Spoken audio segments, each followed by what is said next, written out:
Good morning. It is 9:30. It is my honor to call the Advisory Commission on Charter Schools meetings for Thursday, August 11th, 2022 to order. On June 30th, 2022, Governor Gavin Newsom signed Senate Bill 189, which allows state bodies covered by the Bagley-Keene Open Meeting Act to hold public meetings covered by the act by web and/or teleconferencing through June 30th, 2023. This meeting will be held as an audio-video teleconference and will be broadcast through a live webcast and archive. Additional information about today's meeting may be found in the ACCS meeting agenda. During Commissioner deliberation today, I will call on each Commissioner by name. Please use the raise hand feature in Zoom if you wish to be recognized to speak. And please make sure that your computers are muted at all times unless you are speaking. All votes today will be taken by a roll call vote. Members of the public who wish to make public comment may dial 667-770-1381 and use access code 433-7117 when prompted to call in for a given item or for general public comment. Upon dialing in, callers will be added to a caller queue. The operator will notify callers when it is their turn to provide public comment. When translation is required, the translator will repeat the instructions for the individual providing public comment in Spanish, asking the caller to pause after every few sentences to allow an opportunity for translation. The public comment slides will be provided side by side in both English and Spanish. Public comment will be limited to 1 minute. Individuals requiring translation have 1 minute for public comment and an additional minute for the translation of their public comment. Members of the public who wish to dial in for public comment should view the live stream of the meeting. The number and access code will be provided before the start of public comment for each item. And prior to making public comment, speakers who are watching the meeting through the live webcast should make sure the volume on their computer is muted to avoid any echoing or feedback sounds during the call. At this time, I've asked Commissioner Garbelina Majica to lead us in the flag salute. Happy to do so. We could all stand, raise our hand over our heart, and begin. I pledge allegiance to the flag of the United States of America and to the republic for which it stands, one nation, under God, indivisible, with liberty and justice for all. Thank you very much. At this time, I'd like to acknowledge that State Board of Education liaisons Cynthia Glover-Woods and Sharon Oken are attending the meeting remotely. And now what we'll do is we will go ahead and ask each commissioner to tell us their name and where their areas or their representation. So we'll begin to my right on my screen with Dr. King. Good morning, everyone. Dr. Derek King. I represent charter schools. And next is Erica Jones. Good morning, Erica Jones. I represent Features. Commissioner Garbelina Majica. Good morning, Gail Garbelina Mojica. I represent County Superintendents of Schools. Commissioner Austin. Good morning, Jared Austin. I represent Parents and Guardians. Commissioner Taylor. Good morning, Matt Taylor. I represent charter schools. Commissioner Farland. Stephanie Farland. I represent the State Superintendent of Public Instruction. Commissioner Sever. This is Wesley Sever, and I represent superintendents. And I am Mike Walsh, and I represent governing boards of school districts. At this moment, we'll review, I would love to receive a motion for the meeting notes from the June 2022 ACCS meeting. So moved. I'll second. I have a motion from Commissioner King and a second, I believe, from Commissioner Garbelina Majica. And at this point, I will we'll do roll call vote. Commissioner King. Aye. Commissioner Jones. Aye. Commissioner Garbelina Majica. Aye. Commissioner Austin. Aye. Commissioner Taylor. Aye. Commissioner Farland. Aye. I vote aye. And Commissioner Sever, I know you were absent. Will you be abstaining? I will be abstaining, yes. All right, thank you. Motion passes. So at this time, members of the public who wish to make general public comments for items that are not part of the ACCS agenda may dial in now. Please call 667-770-1381 and use access code 4337117#. Again, that is for those who wish to make general public comments for items not on the agenda for today. You must enter that access code 4337117# to be added to the caller queue. At this time, if I could have the translator please repeat those instructions.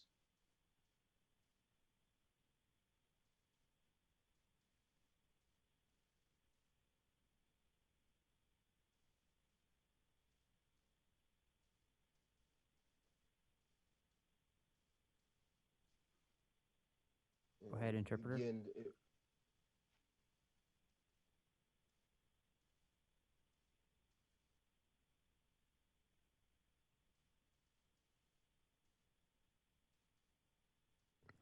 Alberto, can you please go ahead and repeat the instructions right now for public comment in Spanish for our Spanish audience?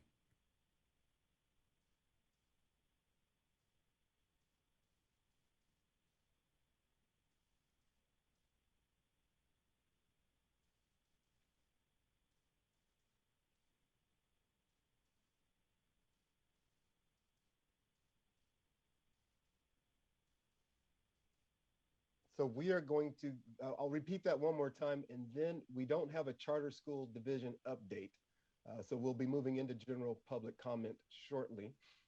So again, Alberto, if we could have you repeat these instructions that members of the public who wish to make general public comment for items that are not part of the ACCS agenda may dial in now. Please call 667-770-1381 and use access code 4337117#. Si quiere hacer comentarios que no están agendados en esta junta, llame al teléfono 667-770-1381 y puede marcar el código 4337117, símbolo de número. Thank you, Alberto. So at this time, we will go ahead and open up for public comment. Again, for general items, if you are wishing to speak on one of the agendized items, please hold those comments for later.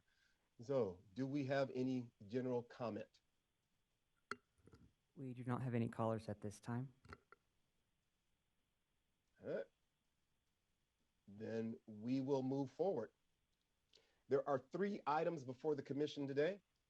We will hear a funding determination request from 2 existing classroom-based charter schools that have not had a prior funding determination.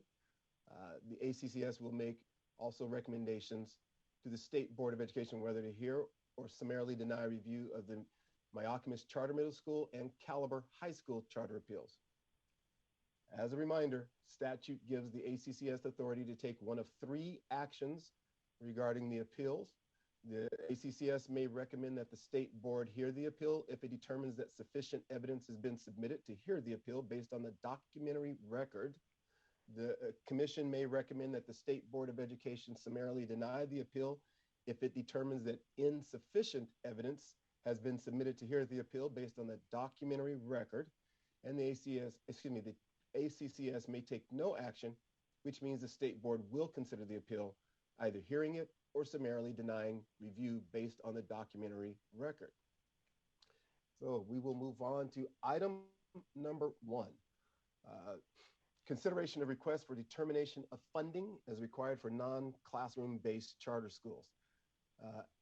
At this time, people wishing to make comment on item number 1 should call in at this time, dial 667-770-1381 and use access code 4337117# when prompted. You must enter the access code to be added to the caller queue. Once again, Alberto, if you could repeat those instructions for me.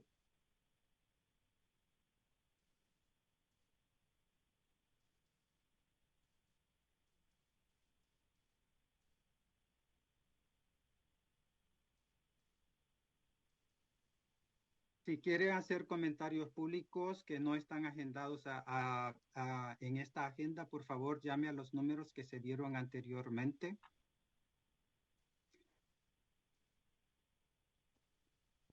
Thank you. So at this time, we will ask McKenna Huey to present the item and CDE's recommendations. Good morning, Chair Walsh and members of the Commission. My name is McKenna Huey, representing the Charter Schools Division, and I will be presenting today's funding determination request item. So this item consists of two requests for determination of funding from the following classroom-based charter schools: Anderson New Technology High and Bridges Charter. Neither school has previously had a funding determination. A little bit of background. Pursuant to California Education Code Section 47612.5D1, a charter school that has an approved charter may receive funding for its non-classroom-based instruction only if a determination of funding is made by the California State Board of Education. The California Department of Education reviews a charter school's determination of funding request and presents it for consideration by this commission pursuant to relevant sections of California Code of Regulations Title V. However, for fiscal year 2021-22, certain schools are exempt from the requirement to obtain an approved funding determination from the State Board, pursuant to Senate Bill 820, Section 75. Specifically, this bill extended the deadline for charter schools to submit a funding determination request from February 1st to June 30th of the fiscal year in which their current funding determination is scheduled to expire.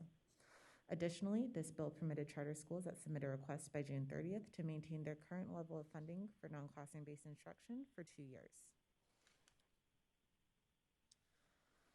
The California Department of Education presents this item to the Advisory Commission today as Anderson New Technology High and Bridges Charter do not have an active funding determination that expires on June 30th, 2022.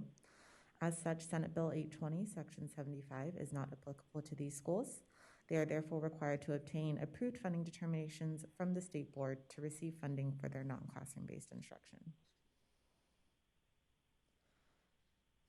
Both charter schools presented in this item meet the expenditure and pupil-to-teacher ratio requirements for a recommendation for 100% funding for their non-classroom-based instruction.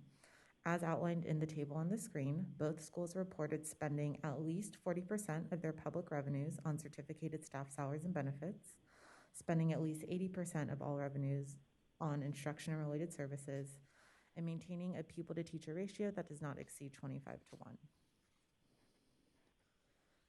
For this reason, the department proposes to recommend that the State Board approve the determination of funding requests at 100% for 2 years for both Anderson New Technology High and Bridges Charter.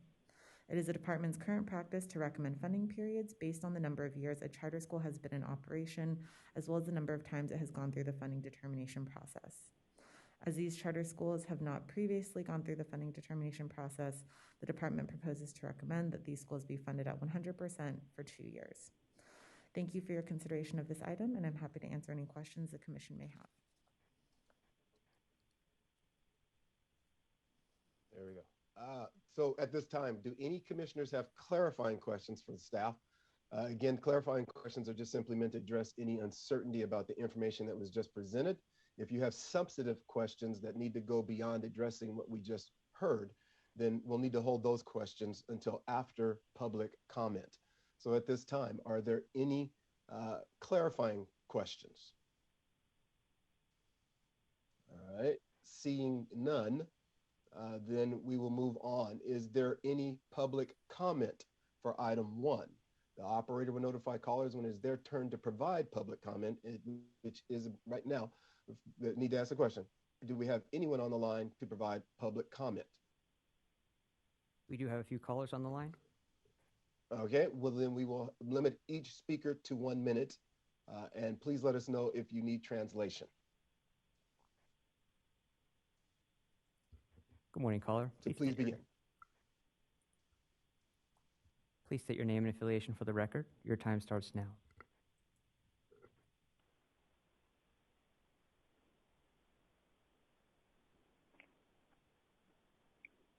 Sorry, I'm calling in for the wrong item on the agenda.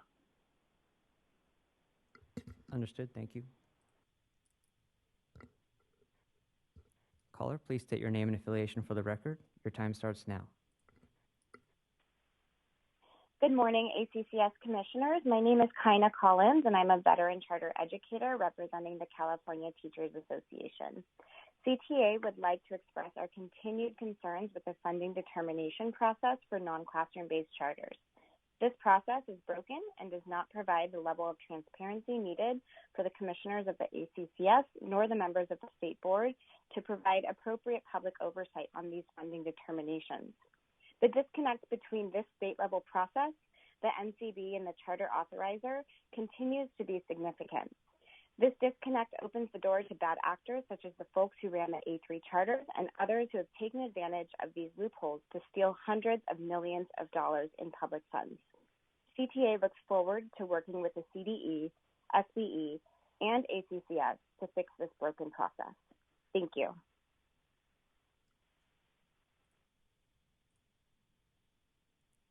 Good morning, caller. Please state your name and affiliation for the record. Your time starts now.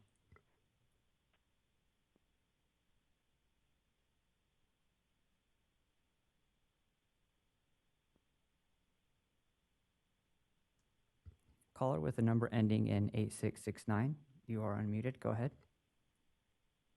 Oh, I'm so sorry. Good morning, everybody. My name is Mary Madrigal, and I'm a Vallejo parent and BCUSD alum. Caliber High School was supposed to... I'm sorry. Please call back at the appropriate time. For item 2. Thank you.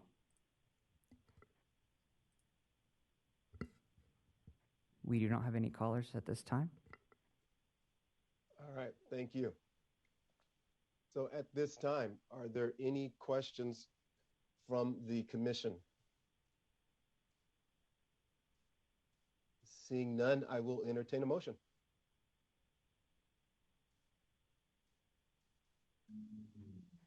I'll motion to approve the CDE's recommendation. This is Commissioner Taylor. And for a motion to approve by Commissioner Sever and a motion to second, and a second of the motion, Commissioner Taylor.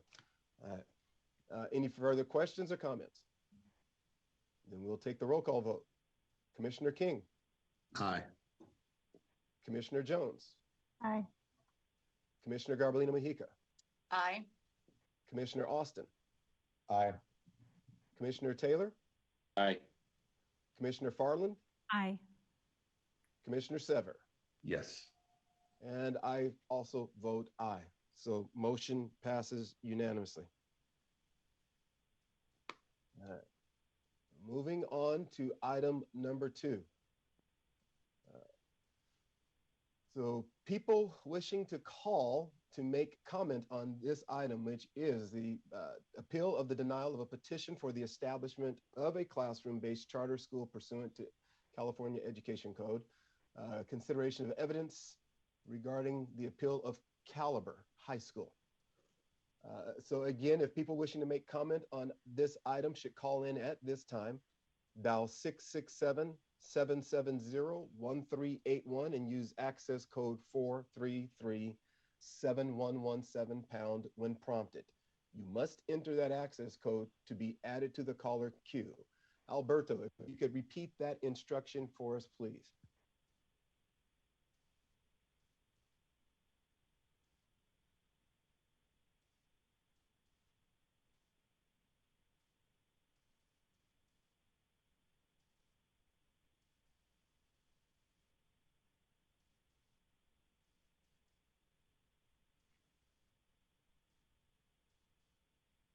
So Alberto, we would like you to repeat the following instruction.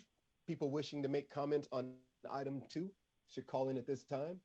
Dial 667-770-1381 and use access code 433-7117# when prompted. Las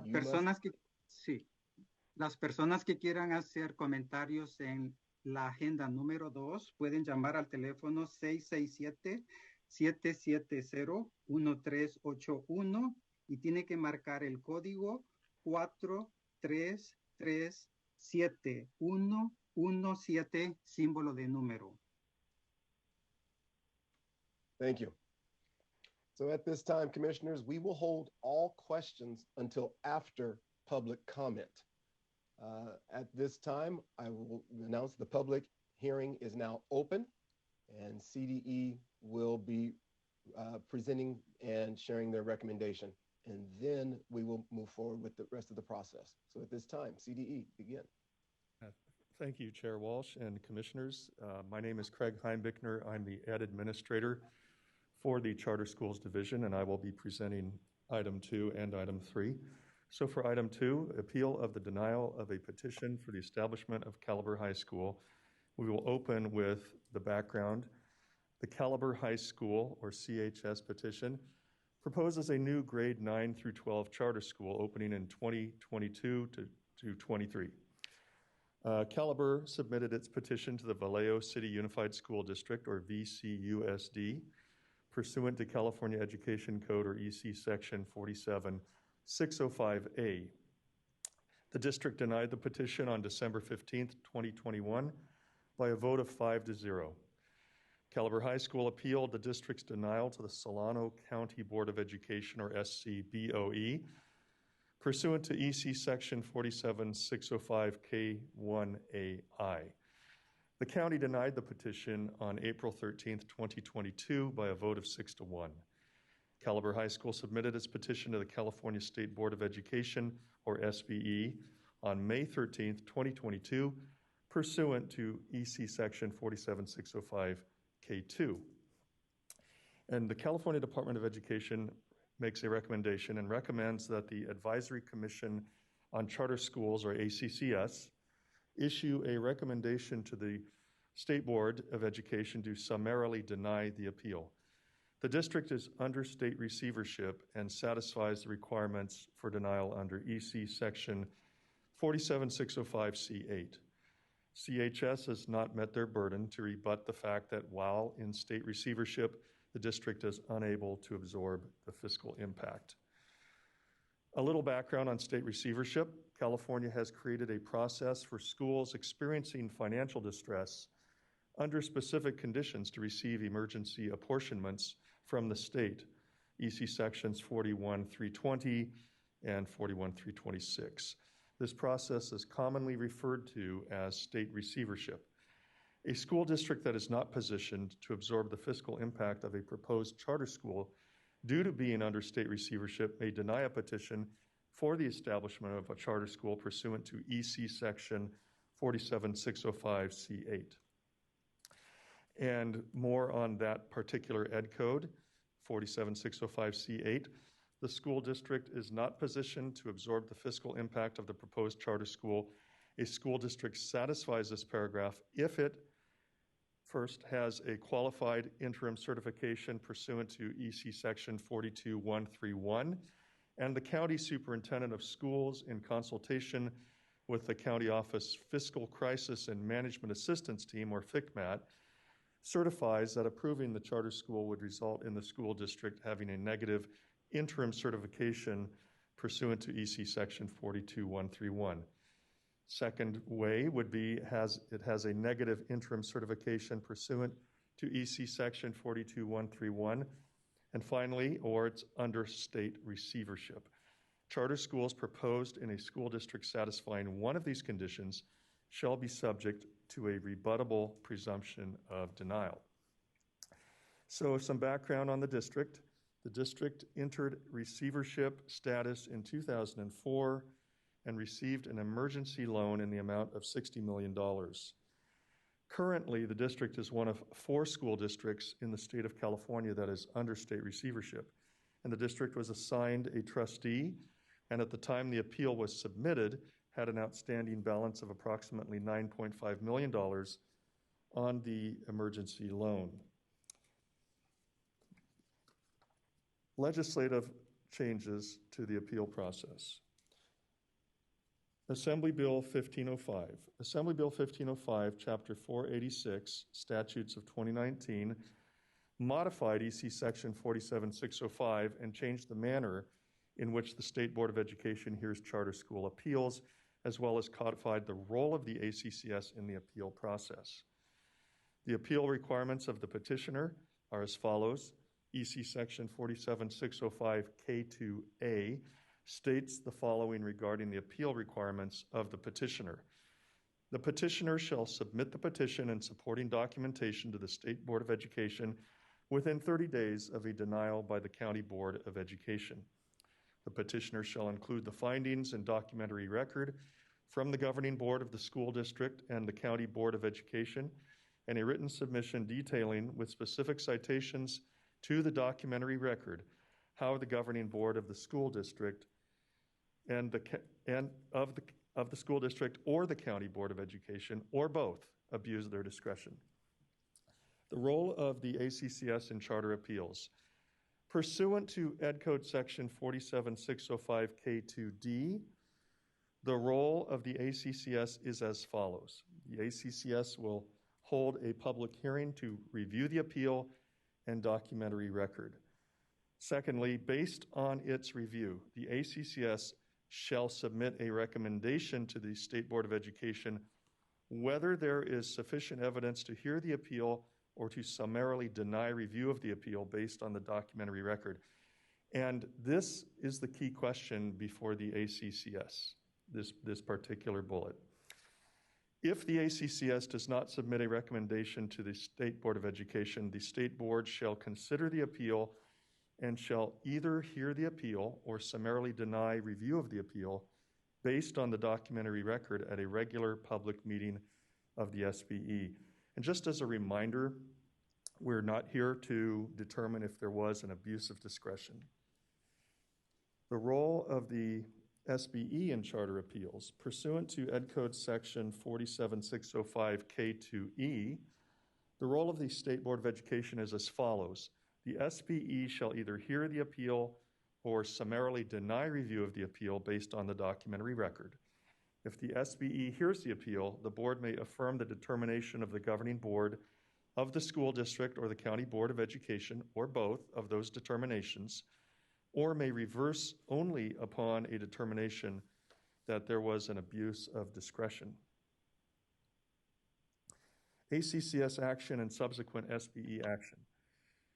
Pursuant to Ed Code Section 47605K2D, the ACCS's defined role is to make a determination on whether there is sufficient evidence for the SBE to hear the appeal or summarily deny review of the appeal based on the documentary record.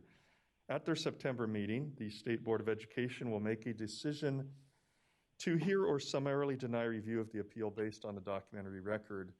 So just a little reminder, the change in law does not authorize the CDE nor the ACCS to consider the charter petition or make a judgment about its quality or completeness. Pursuant to this statute, the sole defined role for ACCS here is to make, the key role is to make a determination whether the state board should hear the appeal or summarily deny the appeal based on the documentary record. Regarding the Caliber High School's appeal submission, CHS submitted the following items to the CDE on May 13th, 2022, pursuant to Ed Code Section 47605K2A. A written submission of CHS's appeal, which included allegations of abuse of discretion by the governing board of the district and the county, CHS's charter petition, findings by the district's governing board, the documentary record from the district's governing board, findings by the county, the documentary record from the county's board, and CHS's supporting documentation.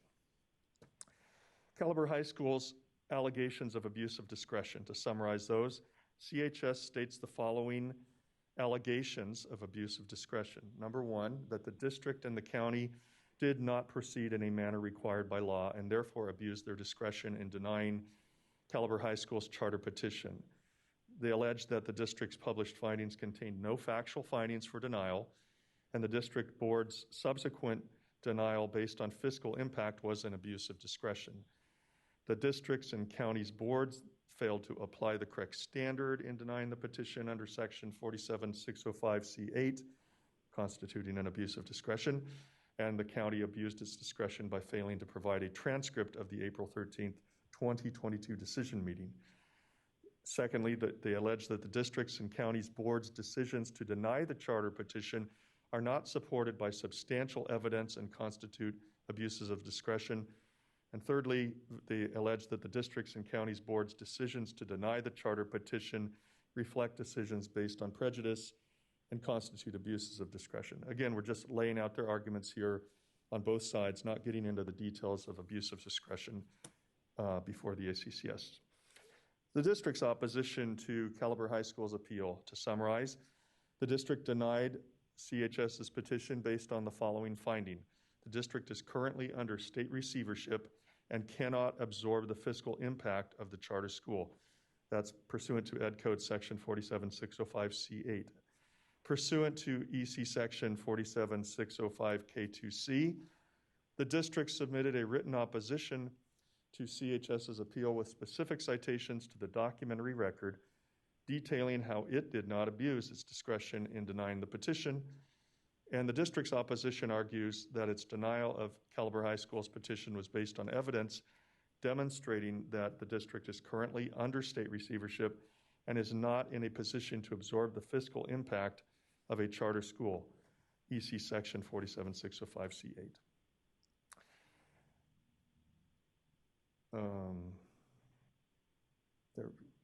There we go. Sorry, had a glitch on the slides.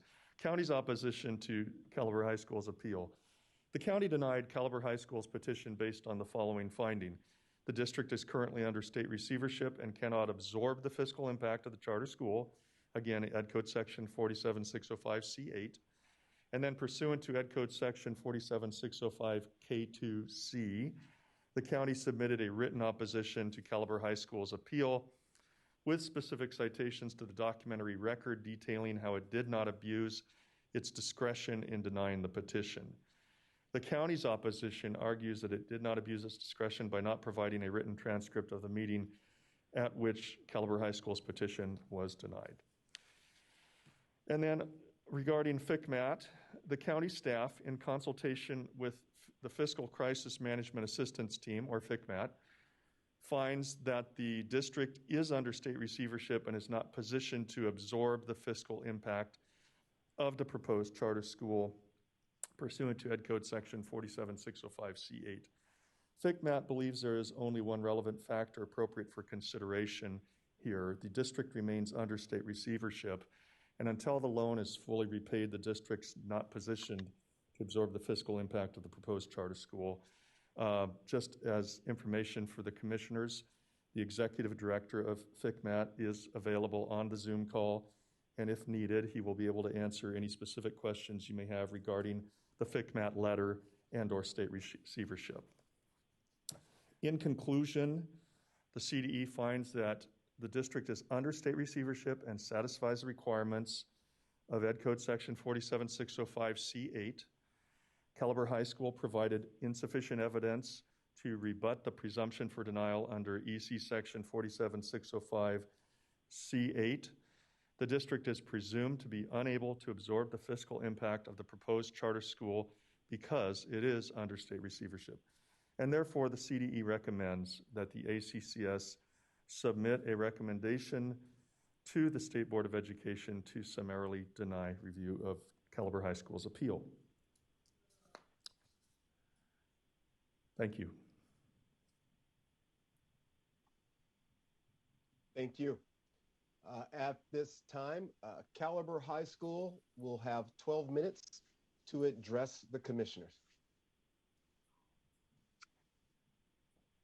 I'm going to share my screen here in 1 second to make sure that you are able to see our presentation when we start. Can everybody see the screen? Not yet. Not yet. Okay. How about now? Yes. Yes. Great. Good morning, ACCS commissioners. My name is Marcus Malarkey, and I'm the president here at Caliber Public Schools. The question being put to you today is a simple one. Is there sufficient evidence of a possible abuse of discretion for you to recommend that the state board hear our appeal? As CDE staff noted, you're not being asked to make a final decision. Instead, you're being asked to exercise your independent expertise on charter schools as members of the ACCS to determine whether there's enough legitimate debate over the new and complex issues raised under AB 1505 and related to our appeal that they should be taken up by the state board for full consideration. In our appeal to the state board, Caliber identified evidence of several abuses of discretion, legal, factual, and procedural, that warrant state board review. Given limited time today and the CDE's recommendation against taking up our appeal, we will focus primarily on why we think the CDE's opinion is incorrect. Their assessment appears to indicate that any district in receivership can deny any charter petition without considering any rebuttal evidence that the district is actually able to absorb the school. This is an inaccurate application of the law and would lead to perverse consequences if it's adopted as the standard for petitions and appeals. I'd like to invite Janelle Ruley from Young Minion Corps to share our assessment of the rebuttable presumption standard that is at the heart of our appeal. Thanks, Marcus, and good morning, Chair Walsh and Commissioners. Janelle Ruley with the Law Offices of Young Minion Corps. I personally have been working with Caliber for nearly 10 years now, since before their first school opened. This is an incredible team delivering incredible results for Bay Area families, and I'm honored to work alongside them to bring educational choice to the high school students in Vallejo. As a testament to the quality of this program, both the district and the county here found that there was a sound educational program proposed. So I come to you today under different circumstances from those that we had in June with the first state board appeal under this new standard. Our job today is to persuade you not to simply follow the CDE's recommendation or their recommended course of action, but instead to recommend that the state board actually does hear this appeal. The subject matter before us is nuanced and detailed. I want to draw your focus to two main questions. First, what presumption is it that a charter school has to rebut when they're seeking a charter from a district in receivership? And then second, how does that rebuttable presumption work under the law? Assembly Bill 1505 created two new reasons, in addition to the 6 that we're all familiar with, that a charter petition can be denied. The last reason, number 8, states that if a school district is in receivership or it meets 2 other different financial designations, then the district is not positioned to absorb the new charter school. But the law still gives charter schools a sliver of hope. If the district is in receivership, the charter petition is subject to a rebuttable presumption of denial.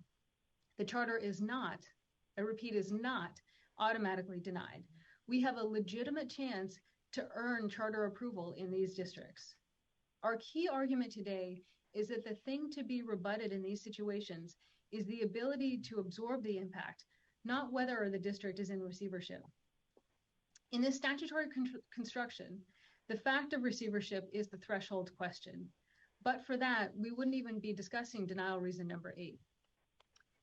Receivership status is the trigger that creates a presumption that the district is not positioned to absorb the impact. But, and this is the key, then the law says that such charters are subject to this rebuttable presumption of denial. That can only mean that the ability of the district to absorb the impact is the issue to be rebutted. After all, there's a published list of schools that are in state receivership. I don't see a way to win an argument that says that a district is not on that list when the list is public for everyone to see. The heart of the inquiry revolves around whether, despite being on that receivership list, a district can absorb the impact of a new charter school. We also find support for our position across all areas of law. In any discipline, a rebuttable presumption is constructed around a triggering fact that establishes a presumption and then allows that presumption to be rebutted with evidence. Vallejo is on the receivership list, and also Vallejo is fiscally sound enough to be able to absorb this new high school. The CDE disagrees. Their position is that the mere fact of being on receivership or in receivership ends the inquiry, and no charter can ever be approved in this situation. And no matter what they tell you today, we know that the district and the county reached the same interpretation we did. We know this because they each did the work of attempting to show that the district could not absorb the impact. If the inquiry didn't turn on that information, there's no reason for the district and county to do that work. So we're asking you today, again, to recommend that the state board hear this appeal because there is a live, salient dispute over the interpretation of the statute. We need the state board to weigh in. The state board is really the only entity with statutory authority to determine what presumption has to be rebutted. So you're likely to hear today about legislative intent, including communications from the author of AB 1505. We ask you to keep in mind that these opinions are just that, and that according to the Supreme Court, opinions from legislators carry no special weight. As you may recall, years ago, on the road to approving AB 1505, the legislature also considered something called AB 1172. This bill would have allowed a virtually automatic denial of any charter submitted to a district in receivership. But this bill never made it out of committee, and its language was not adopted in AB 1505. That means that attempts at automatic denials of charters submitted to districts in receivership did not garner sufficient legislative support. Now, the second topic that I want to cover is how this rebuttable presumption works under the law.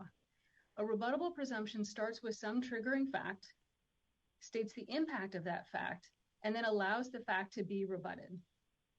There's a trigger, which creates a legal conclusion, and then that conclusion can be shown to be false. So like 2 months ago with abuse of discretion, we don't have a lot of guidance from the Charter Schools Act to define this term. So we're going with two examples here. In the green box, we're showing a statute from the Evidence Code, which contains a presumption that if a person is not heard from for 5 years, they are presumed to be dead. The presumption can be rebutted with evidence. How does this work? Well, if I have a distant relative, I haven't heard from them in 5 years, the law tells me to presume the person is dead. The trigger is not hearing that from the person, from that relative for 5 years, and the presumption would be death. However, if my cousin can show that they spoke to this distant relative on the phone 3 years ago, then the presumption has been rebutted. The charter denial presumption, which is the blue box here, works in just the same way. If a school district is in receivership, the law assumes the district cannot absorb the financial impact of the charter school. So the trigger is receivership. The assumption that this creates, that the district is not positioned to absorb the charter school, that's the thing that we rebut. So the trigger is the district's financial status. The thing we rebut with evidence is whether the district can absorb this new charter school.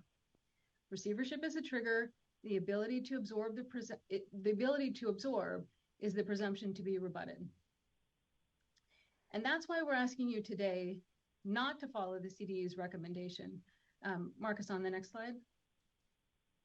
Thank you. That's why we're asking you today not to follow the CDE's recommendation, which holds that only the status of receivership can be rebutted. And we're instead asking you to please send this charter to the state board with a recommendation that they hear the appeal so that the state board and not the CDE can exercise its authority around whether abuse of discretion has occurred here. So I'll hand it back over to Marcus, who will explain how Caliber did actually rebut this presumption, and he'll show that the district is well positioned both to pay off the state loan, to absorb the full impact of the charter school, and then to still have substantial funds remaining. Thank you, Janelle. Again, to reiterate this point, the key thing that we're focused on at this point is whether or not the school district is positioned to absorb the financial impact of the charter. As we've demonstrated repeatedly throughout our appeal materials and presentations, we have had a thorough analysis of the likely impact of the school on the district and on the state of the district's finances. The analyses were based on actual data from our students' matriculation patterns. They were based on the district's continuously evolving and frankly improving financial conditions. And we used the latest projections from the LAO's office. These were in contrast, I would add, to the districts and counties analyses, which repeatedly relied on rough approximations and outdated forecast assumptions, despite our reminding them of the need to use the most current and valid assumptions. Our conclusion, which you see here and which has been shared throughout our process, is that the size of the district's unrestricted fund balance, here in blue, far exceeds the projected magnitude of the impact of the school we're proposing that's in green. This is true even after factoring in the district's successful repayment of its state loans and exit from receivership. And this is precisely the rebuttal we offer to the district and county to refute the presumption that their receivership means they can't afford the impact. They can. This is a situation where the district is both in receivership and able to absorb the impact of the school. What's most interesting and telling is that the district's own staff report came to the same conclusion.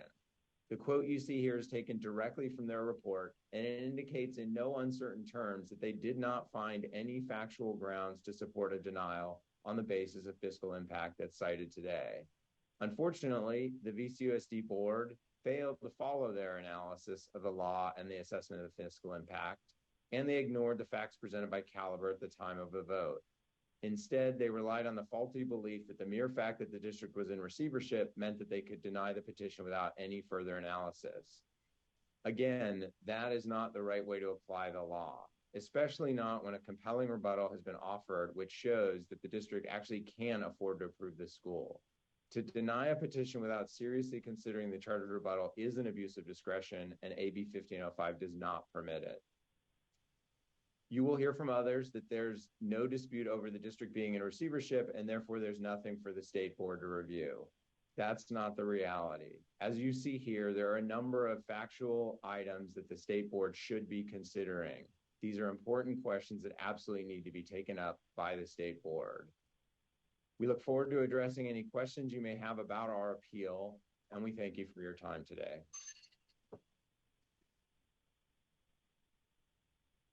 Thank you. At this time, the district and the county will have a combined 12 minutes to address the commission.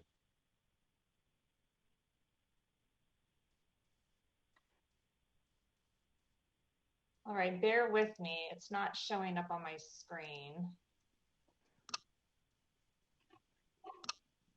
1 second. My presentation is not showing up on my share screen. Superintendent Spalding, do you happen to have the presentation available to share? Yeah, let me see if I can pull it up here. It's in my tab, but it is not wanting to open.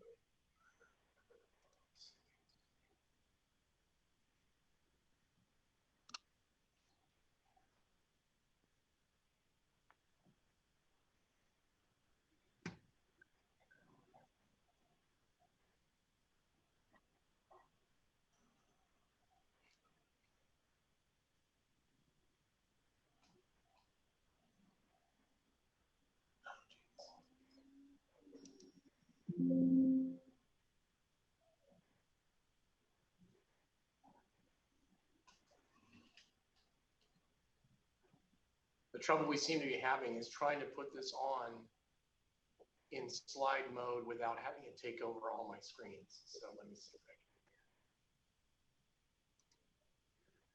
And I apologize, I've been toggling through all the screens. I have my PowerPoint presentation available, but it's not giving me access to it under this share screen function.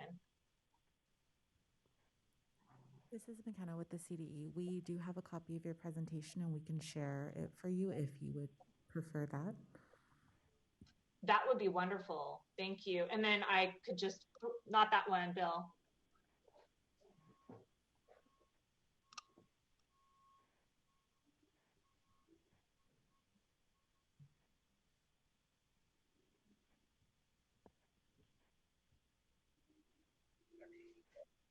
Wonderful. Thank you so much. And we apologize for the technical difficulties. Good morning, members of the commission. My name is Leslie Locker, and I serve as legal counsel to the Vallejo City Unified School District. We know that this appeals process is largely new territory for all those involved, and we thank you for the opportunity to share the district's position on this item. Next slide. We appreciate city staff's extensive review of the appeal documents and fully support its recommendation that the SBE summarily deny the Caliber High School petition appeal. There are 3 key considerations that support a summary denial. First, there is no question that the district has been under state receivership for nearly 2 decades. Second, the District Board of Trustees correctly applied the fiscal impact finding under Education Code Section 47605C8 to deny the petition. And third, the district afforded the petitioners all due process protections and did not abuse its discretion. Next slide. The district is one of only 4 school districts in the state of California that is under state receivership. In 2004, the district received a $60 million emergency loan, which propelled it into the highest level of state intervention possible and resulted in a complete loss of local governance control. Years later, the district was able to regain some governance authority and was assigned a state trustee to closely monitor its operations, which continues to this day. The district has had to make difficult financial decisions to improve its fiscal condition, including extensive budget and staffing cuts. Even with persistent declining enrollment, the district has worked diligently to pay off the outstanding loan balance. However, there is still a multi-million-dollar balance remaining on the emergency loan, and the district projects a significant structural budget deficit in the 23-24 fiscal year. This is not the rosy financial condition that the petitioners attempt to paint in their appeal. This is a very real situation with very real financial consequences for the district. Next slide. AB 1505 paved a path for districts in financial distress to deny a charter petition due to its fiscal impact. One of the unique features of this new grant for denial is that it has nothing to do with the quality of the petition or the merits of the proposed charter school program, but it has everything to do with the fiscal position of the authorizing district. Even if a petition checks all the legal boxes in terms of its soundness and sufficiency, a district meeting one of the 3 fiscal conditions is automatically presumed to not be in a position to fiscally absorb the proposed charter school. A district under state receivership is by far the most unambiguous, clear-cut, and straightforward fiscal status that supports the use of this finding. The author of AB 1505 made it abundantly clear that the fiscal impact finding was specifically intended for use by districts in state receivership who are still paying off an emergency loan. This finding was never intended to be treated subjectively. It was expressly written to be an objective measure without any need for additional justification or analysis. This is because a district is either in state receivership or it is not. There are no ranges or degrees of state receivership. Until every last dollar of the emergency loan is repaid, the district remains in this status. Here, the only, next slide, thank you. Here, the only requirement that the district's board need to fulfill in order to adopt the fiscal impact finding was to demonstrate that the district remains under state receivership, which it did. The district staff report on the petition specifically addressed this status, and both the district and county boards voted to deny the petition for that very same reason. Importantly, at no point during the district or county proceedings did the petitioners rebut the presumption that the district remains under state receivership. In fact, this topic was never raised in the petition, though they do acknowledge the status in their appeal documents. Next slide. The district finds it troubling that despite its very clear fiscal condition, petitioners are unwilling to take no for an answer and attempt to artificially expand and rework the language in section 47605C8. They claim that the application of this finding is not whether the district is under state receivership, but rather whether, notwithstanding its receivership status, it nevertheless is positioned to absorb the fiscal impact of the charter program. This is not the legal definition set out in the law, and it is improper for petitioners to ascribe a different meaning that does not align with the express language. As Michael Fine, CEO of FICMAT, concluded, there is only one relevant factor appropriate for consideration. The district remains under state receivership. Until the loan is fully repaid, the district is not positioned to absorb the fiscal impact of the proposed charter school. Next slide. In addition, the district carefully took all required steps to afford the petitioners all applicable due process protections under the new law. Petitioners attempt to fault the district for issuing a staff report that did not include an explicit recommendation that the board adopt a fiscal impact finding based on its state receivership status, claiming that this was a procedural error that amounted to an abuse of discretion. However, if we take this argument to its logical conclusion, that would mean that the board would have no authority or ability to independently issue its own findings, a fact that diverged from the staff recommendation. This would essentially render the board's function to be meaningless. There simply was no abuse of discretion by the district, prejudicial or otherwise. Next slide. In closing, I want to underscore that the district is supportive of expanded learning opportunities for all students and is not adverse to charter schools. The district authorizes 5 independent charter schools, including a charter school operated currently by the petitioners. However, the district has to remain laser focused on making sound and prudent decisions on behalf of its school community, which includes instituting measures to overcome its structural budget deficit, paying off its emergency loan, and regaining full local governance control. Until that occurs, the district is not positioned to absorb the fiscal impact of the new charter school. For these reasons, next slide, as well as those shared in its written opposition, the district respectfully requests that the ACCS recommend that the SB summarily deny the Calabar High School petition appeal. District Superintendent Bill Spalding, other members of senior administration, and I are available to answer any questions that the ACCS may have. Thank you for your time. Thank you. At this time, do we have any public comment for item 2? The operator will notify callers when it is their turn to provide public comment. Mike, they're not done with their presentation yet. The county has my apologies. Their piece. Thank you. And I'm not able to share my screen. If somebody's able to make me one of the individuals able to share screen.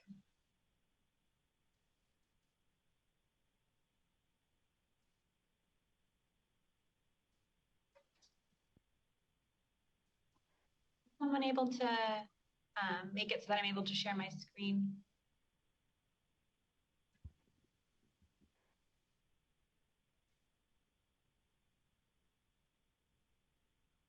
We're looking into the issue right now. Okay, you have been promoted to a panelist and you should be able to share your screen if you'd like. Thank you. If you'd like, CDE staff can also share your presentation in advance as well. Okay. Thank you. Is everyone able to see my screen? Okay, great. Thank you. Good morning, commissioners. My name is Courtney DeGrove. I am counsel for Solano County Board of Education, Solano County Office of Education, and Solano County Superintendent of Schools. I will keep my presentation brief for the sake of not repeating what you have heard already this morning.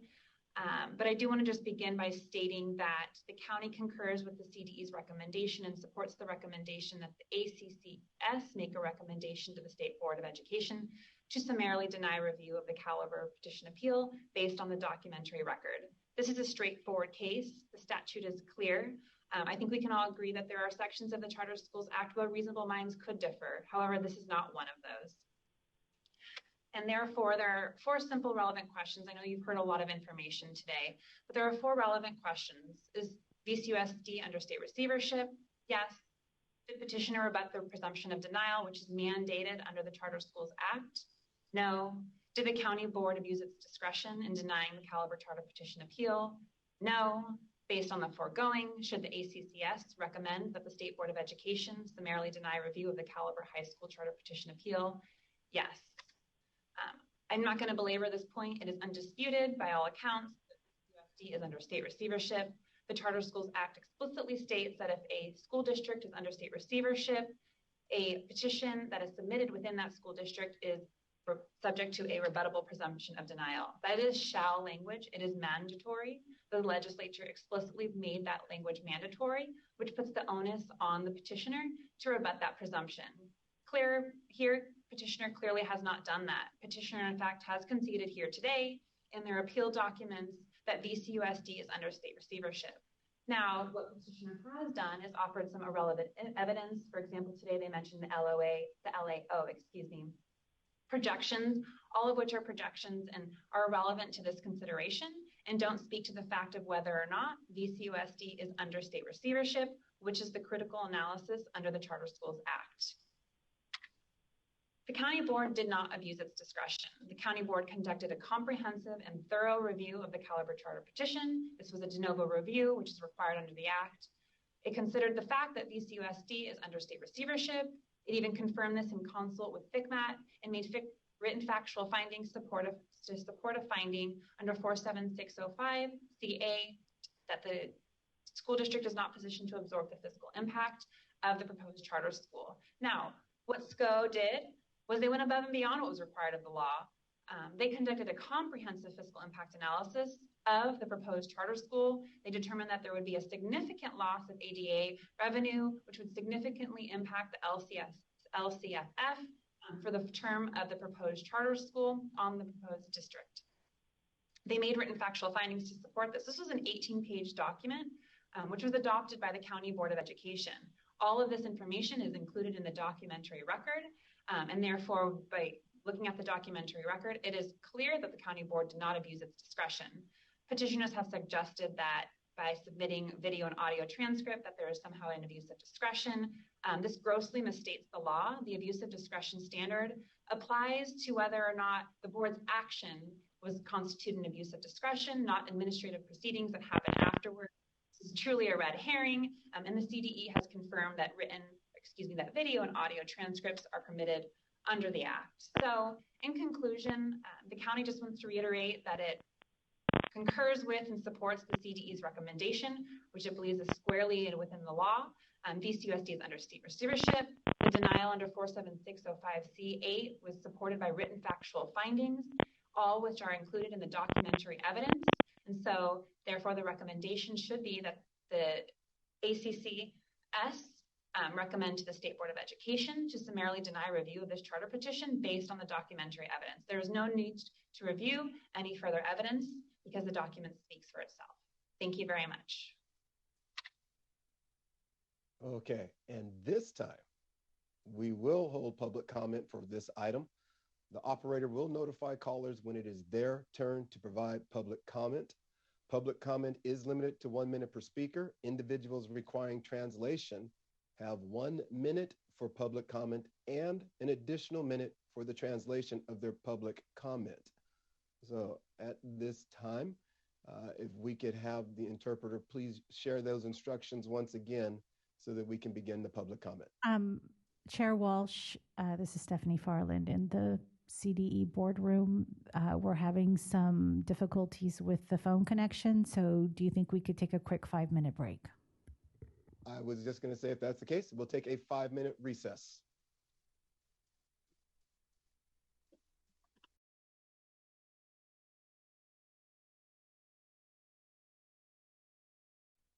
All right, welcome back. Meeting is now in session. Again, it is time for public comment. If there is any public comment for item number 2, the operator will notify callers when it is their turn to speak. Public comment is limited to 1 minute per speaker. Individuals requiring translation have 1 minute for public comment and an additional minute for the translation of their public comment. At this time, Alberto, if you could repeat those instructions. En este momento tendremos comentarios públicos. Si tiene comentarios públicos, la operadora le va a indicar y tendrá solamente 1 minuto para hacer su comentario público.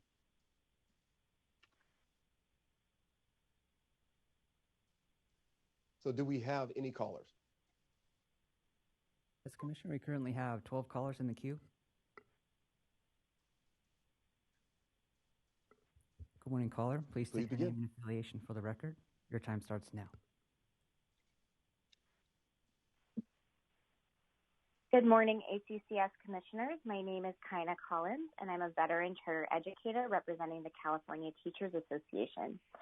A primary purpose of AB 1505 was to return control of charter school authorizing to local school districts. Vallejo City USD rightly denied the Caliber petition with a C8 finding, and the Solano County Board affirmed this finding in their denial.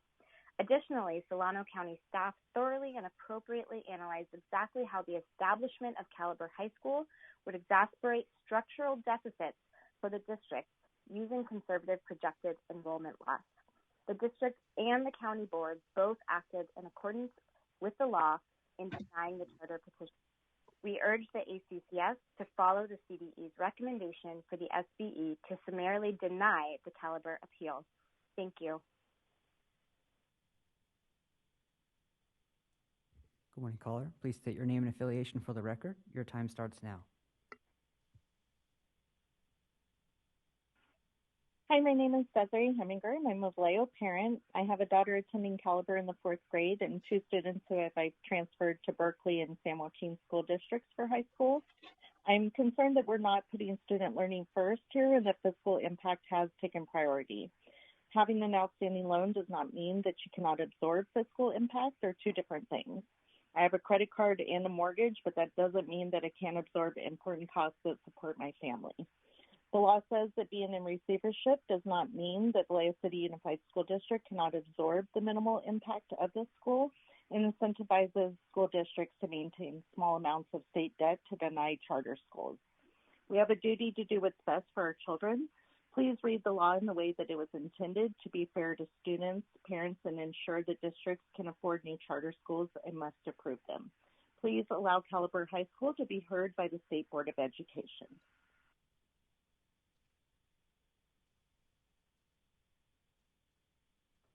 Good morning, caller. Please state your name and affiliation for the record. Your time starts now. Good morning, Commissioners. My name is Kathy Mancini, and I'm calling on behalf of the California School Employees Association. Vallejo City Unified School District is one of only 4 districts in California under state receivership, so this case is cut and dry and specifically accounted for in law.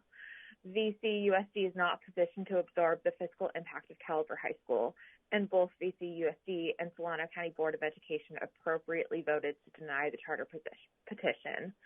CSEA therefore urges the Commission to accept the staff recommendation that the ACCS recommend the SBE summarily deny Caliber's appeal.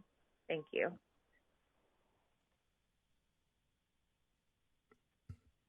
Good morning, caller. Please state your name and affiliation for the record. Your time starts now. Good morning, Chair Walsh and Commissioners. This is Gina Plate from the California Charter Schools Association. As you heard in the presentation earlier, both the district and the county commended the sound education program that Caliber has proposed. Unfortunately, however, at each step of the way, the law regarding fiscal impact has been wrongly applied, and there has been no chance for Caliber to rebut the presumption that the district cannot absorb the fiscal impact of the charter. Using the CDE's definition for abuse of discretion, both the district and the county abused their discretion in denying the charter, and we strongly recommend that you recommend that the State Board of Ed hear the Caliber School appeal. Thank you.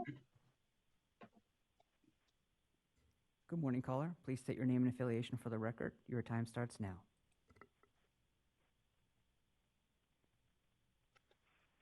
Good morning. My name is Tiffany Morgan, and I'm calling on behalf of Caliber. I grew up in Vallejo, and I'm a Vallejo and Caliber parent. The Caliber High School program is going to be able to support my child all the way to college, and I know that Caliber will take good care of my kid. The Caliber High School will have social emotional support and clinical staffing at 4 times that of the district high school. When our school was denied, I was afraid and sent my daughter to a non-district school so she'll have a clear path to excellent high school.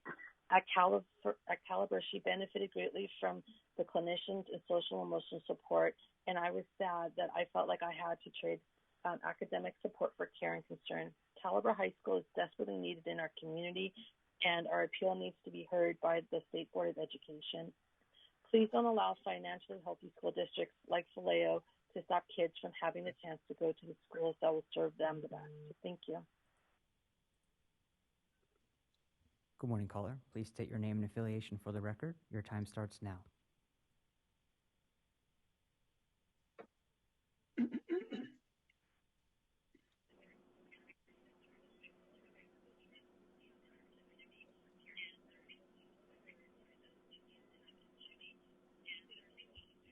Caller with phone number ending in 1728. You're unmuted. Go ahead. Good morning. My name is Jessica Barrow, CSEA representative, second vice president, also site safety within our community at VCSD, Jesse Bethel. Been there 21 years. Our students count on a lot of different programs, from sports to bands to even home ec when we had culinary programs. These programs will be threatened should this petition go forward or be approved. Our district, as long as I've been there, we are still in current financial distress based on having a student or a state loan. The district and the county denial was valid and well-reasoned. Please support the CDE staff recommendation to summarily deny. Thank you. Good morning, caller. Please state your name and affiliation for the record. Your time starts now. Hello, my name is Moana, and I am going into 11th grade this year. I graduated from Caliber Changemakers in 2020. I wish I had the opportunity to go to a Caliber high school. I was actually on the planning committee that helped design the high school, and I now attend a non-district high school. Caliber was special because they taught us that putting our mental health first was most important. We built a community that took care of one another, and they prepared me academically for high school. For example, I am the only student in 11th grade taking statistics this year for my school. As a student who did not have the chance to go to a Caliber high school, I believe current Caliber students deserve this chance. Please let the SBE hear out. Thank you. Caller, please state your name and affiliation for the record. Your time starts now.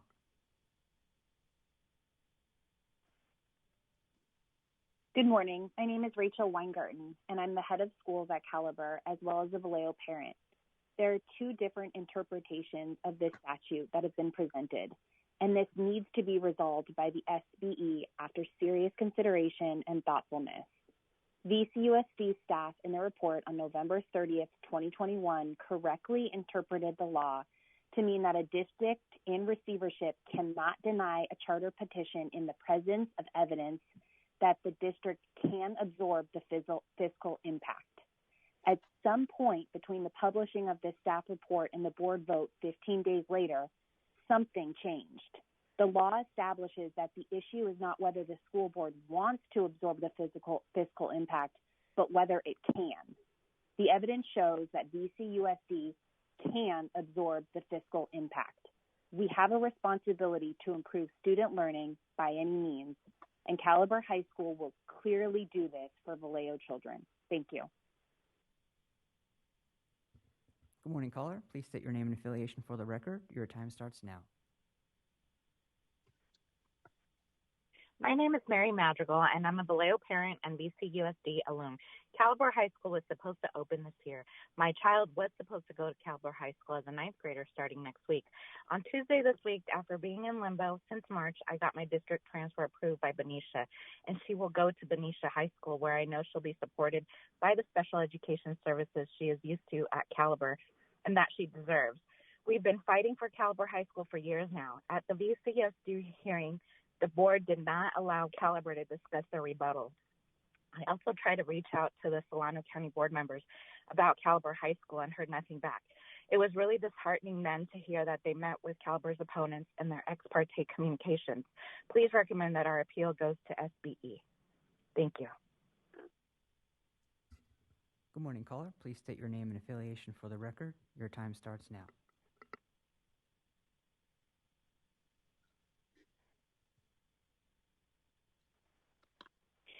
Good morning. My name is Yvette Ramos, and I am a Vallejo parent. I remember when Vallejo was bailed out by the state in 2004. I also remember big celebrations when control was restored to the school board back in 2013. I currently have a student entering the 8th grade this year at Caliber High School. With Caliber, he will be safe, he would be comfortable, and he would be able to stay with his classmates. Most of us Caliber parents choose high schools outside of Vallejo City Unified School Districts, and this school will keep students in Vallejo. It is clear that Vallejo can absorb the minimal fiscal impact of Caliber High School. Let's keep this about student learning and what is best for students and families. We teach our kids that truth and facts matter, and here the truth is that Vallejo City Unified School District can absorb the impact of this new charter school. Please recommend that the SBE hear our appeal. Thank you. Thank you. Next caller, please state your name and affiliation for the record. Your time starts now. My name is Marquila Jones, and I am a Vallejo parent. My child was born 6 years after VCUSD was bailed out. It is extremely important that the State Board of Education has the opportunity to weigh in on Caliber High School. My 8th grader and I are counting on the opportunity to stick with Caliber High School. Caliber High School will substantially increase the number of high school graduates ready for a four-year college, and this is what my child and I are depending on. There is no other option for us. Vallejo staff agreed that this is an excellent high school and is being held back by baseline financial worries. Vallejo's financial mismanagement from 20 years ago should not impact our students' futures now. Thank you. Thank you. Next caller, please state your name and affiliation for the record. Your time starts now.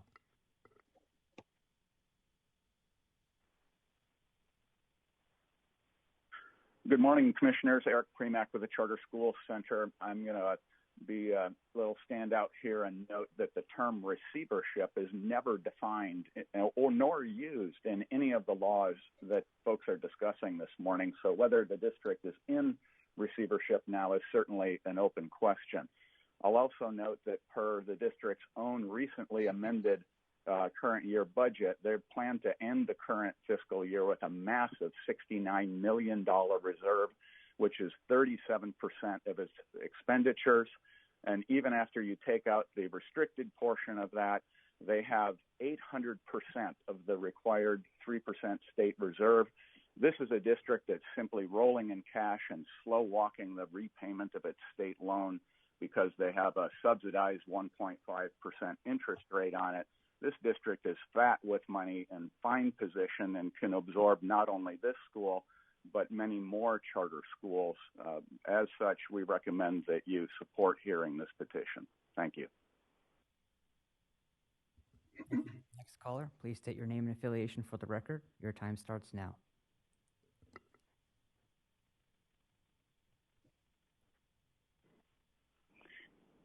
Good morning. My name is Kimmy Keene. I'm an educator and advocate for the last 23 years in the Bay Area. I have family that lives in Vallejo.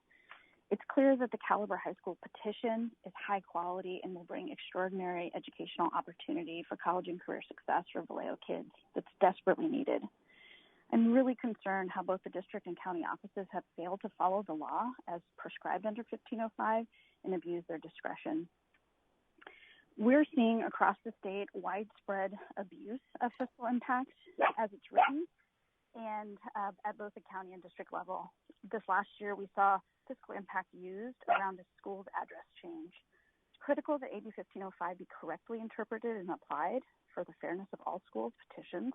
I urge you to vote today to ensure that this critical appeal for Caliber is heard at the State Board of Education level. Thank you.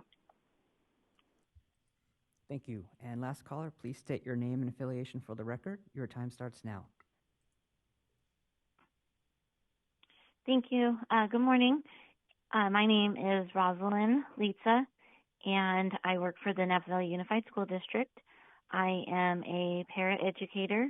I am also on the board for the CSEA Napa Chapter 184, the treasurer. I've been with the district for about 9 years, almost 10 years. I respectfully disagree with the CDE staff. The ACCS should recommend that the state boards deny this appeal. The fact of the appeal does not warrant that the ACCS recommend a hearing by the state board. Both the district and the county had well-considered and fact-based denials. As a paraeducator, I am concerned of all the cuts that it would have, not just to the gen ed, but to the special ed kids and all the sports and all the other programs that could be affected. So I asked, please vote to recommend that the state board deny this petition. Thank you. All right. So once again, just verifying there are no more callers. Is that correct? Yes, that is correct. Then I am going to close the public hearing. And at this time, the commissioners will take a deliberation. Want to remind you that our role is to determine whether there is sufficient evidence to make a recommendation to the board to hear the appeal, or if we believe that there is not sufficient evidence, then we have the option of recommending the board summarily deny review of the appeal. So I will take questions, and I see Stephanie Farland has her hand raised. Yes, Stephanie.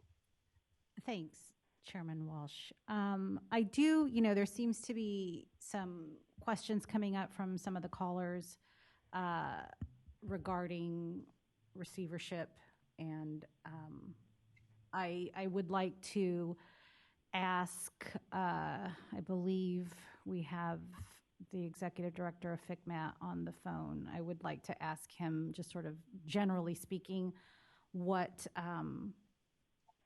receivership is and to confirm what the understanding is of this particular school district and whether or not they're in state receivership.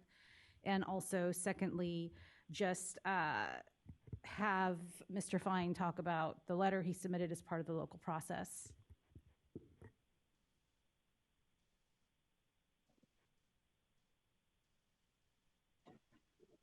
Good morning, Mr. Chair and Commissioners. Michael Fine, Chief Executive Officer of the state's Fiscal Crisis and Management Assistance Team.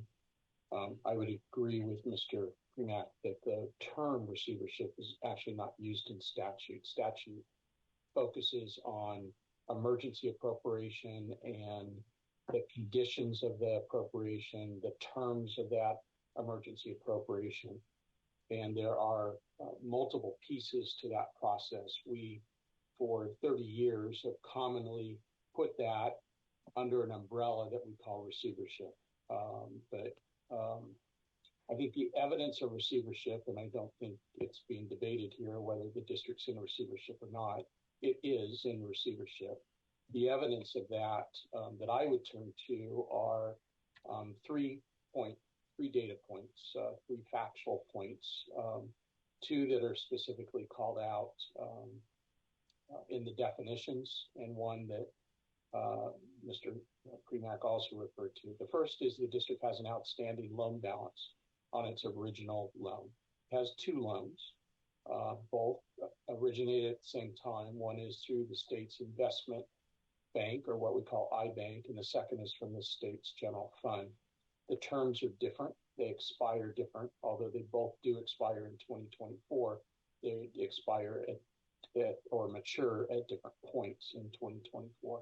So the first evidence is that they, as of July 1st of 22, so more recent data, the district still owes $7.4 million on its 2004 loan. The second is that they have an assigned trustee, following the statutory process to assign a trustee to look over the shoulder of the district. And so there can often be confusion under receivership. This is a district that lost its governing authority, and a administrator was originally assigned, which encompasses the work of the superintendent and the Board of Education together in one party. They phased out of that based on their progress a number of years ago, and the state's involvement through the county superintendent is that there's a trustee assigned now to continue to provide oversight, and that continues. I think it's also important to note that repayment of the loan does not automatically exit the district from receivership. More specifically, repayment of the loan does not automatically terminate the trustee's oversight. The district has some hurdles in the next 18 months to pass. If those hurdles are not passed, they may still make their final payment, but the trustee may stay in place and continue to provide oversight. The third point of evidence for you is, as Mr. Primack alluded to, is the district is the beneficiary of a subsidized interest rate. And that requires that the state legislature appropriate that subsidy to the district each year in the state budget. And they did that. They've done that each year. And they did it most recently in the most recent adopted budget. So those are the 3 points of evidence that I would provide that the district is still under its terms of condition of its apportionment, of its emergency apportionment, and what we, more than FICMAT, but what we generally consider or refer to as receivership.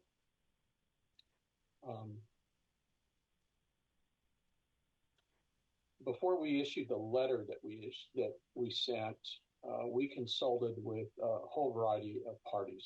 I don't think there's any question that different experts on this topic have different perspectives. We consulted with a number of legal counsel on the topic, well-respected legal counsel. We consulted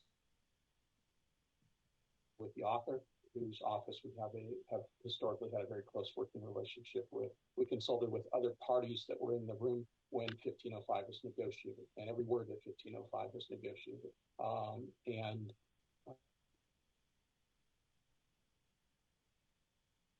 the statement we made in our letter, which at this point we still believe is correct.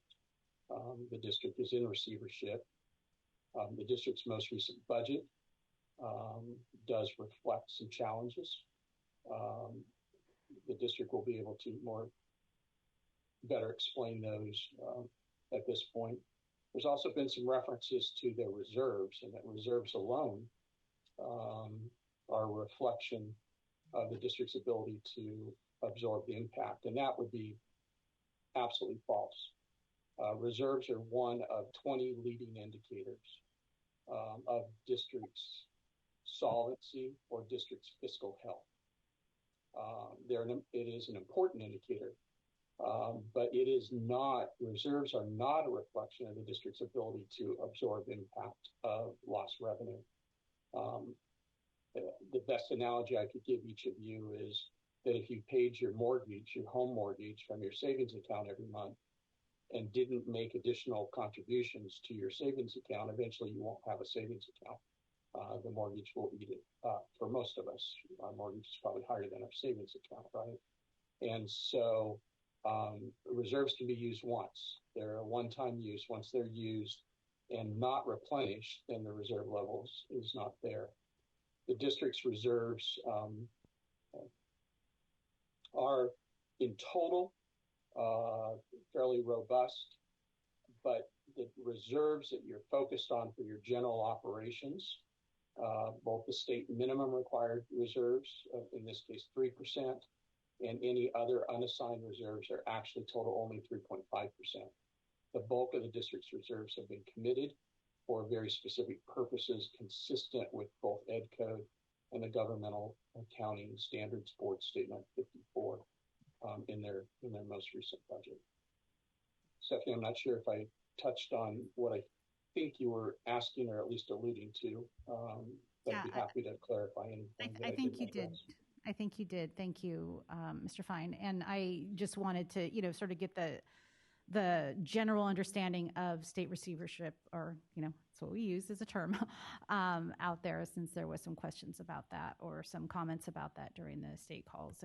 And obviously, Mike can stay on if anyone else has questions. Thank you. Commissioner King and then Commissioner Austin. So what seems to be just in discussion, what's not at question is whether or not, I'm going to use the term receivership because we're universally using it. That's not a question. What also doesn't seem to be at question is actually what the statute says. And that is, it allows for receivership and approval because of the term subject to rebuttable presumption of denial, right? Not a summarily denied, right? Because that language is there. So because of that, I do have a question for the district. And that's, why didn't the district include factual finding to support their denial?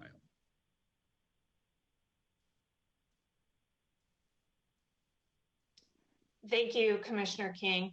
The district did, in fact, include factual findings to support its denial. Staff provided both a draft resolution to deny and a draft resolution to approve, recognizing that it was really the will of the board to make that decision. And that resolution, as included in the documentary record, indicates that the district is in state receivership and was not in a position to fiscally absorb the charter school. As I shared during our presentation, we believe that the petitioners are expanding the scope of 47605C8 to include additional requirements that the district essentially prove up that it is not in a position to fiscally absorb. From our vantage point, and as supported by Mr. Fine and the author of AB 1505, as well as the county, it is that the fact that the district is in state receivership is sufficient to demonstrate that the board may deny the petition for that very reason. It does not need to prove up why it is not in a position to fiscally absorb the charter school. Okay, so just for clarity, because when I'm reading the statute where it says charter schools proposed in a district satisfying one of these conditions, that condition in this case being receivership, shall be subject to a rebuttable presumption of denial. You're basically saying that the district's position is, even though the statute says it shall be subject to a rebuttable presumption of denial, just the receivership in and of itself was the factual finding? That is true, and there are additional details in the resolution that I do not have currently pulled up. But what I also will state is that there are 3 specific fiscal conditions to be able to even utilize that fiscal impact finding in the first place. First is if the the school district is in qualified status, but in consultation with FCMAT, the County Superintendent of Schools certifies that approving the petition would place it into negative certification. The second one is that it has assigned negative certification, and I believe for its interim budget. And then the third and final one is state receivership. Those would be all subject to a rebuttable presumption, right? That the district is not in qualified status or in negative certification, or being in qualified status, it wouldn't propel them into negative certification. Our point is that given the fact that the district is under state receivership, it is the most clear-cut, unambiguous, and straightforward fiscal condition, and the petitioners have not, in fact, rebutted it. And I will draw attention to the fact that nowhere in the petition was there any mention of the district's receivership status. It's as though it wasn't even there. So that was what we wanted to draw attention to. We don't want to allow these other red herrings of, okay, well, even notwithstanding the district being in state receivership, it still is in a position to fiscally absorb. We demonstrated very resolutely that they are, in fact, in state receivership, and that's all that needs to be addressed as part of that statute. And again, I don't want to beat a dead horse, but I agree with the elements you just mentioned, but the last part of it says, or is under state receivership.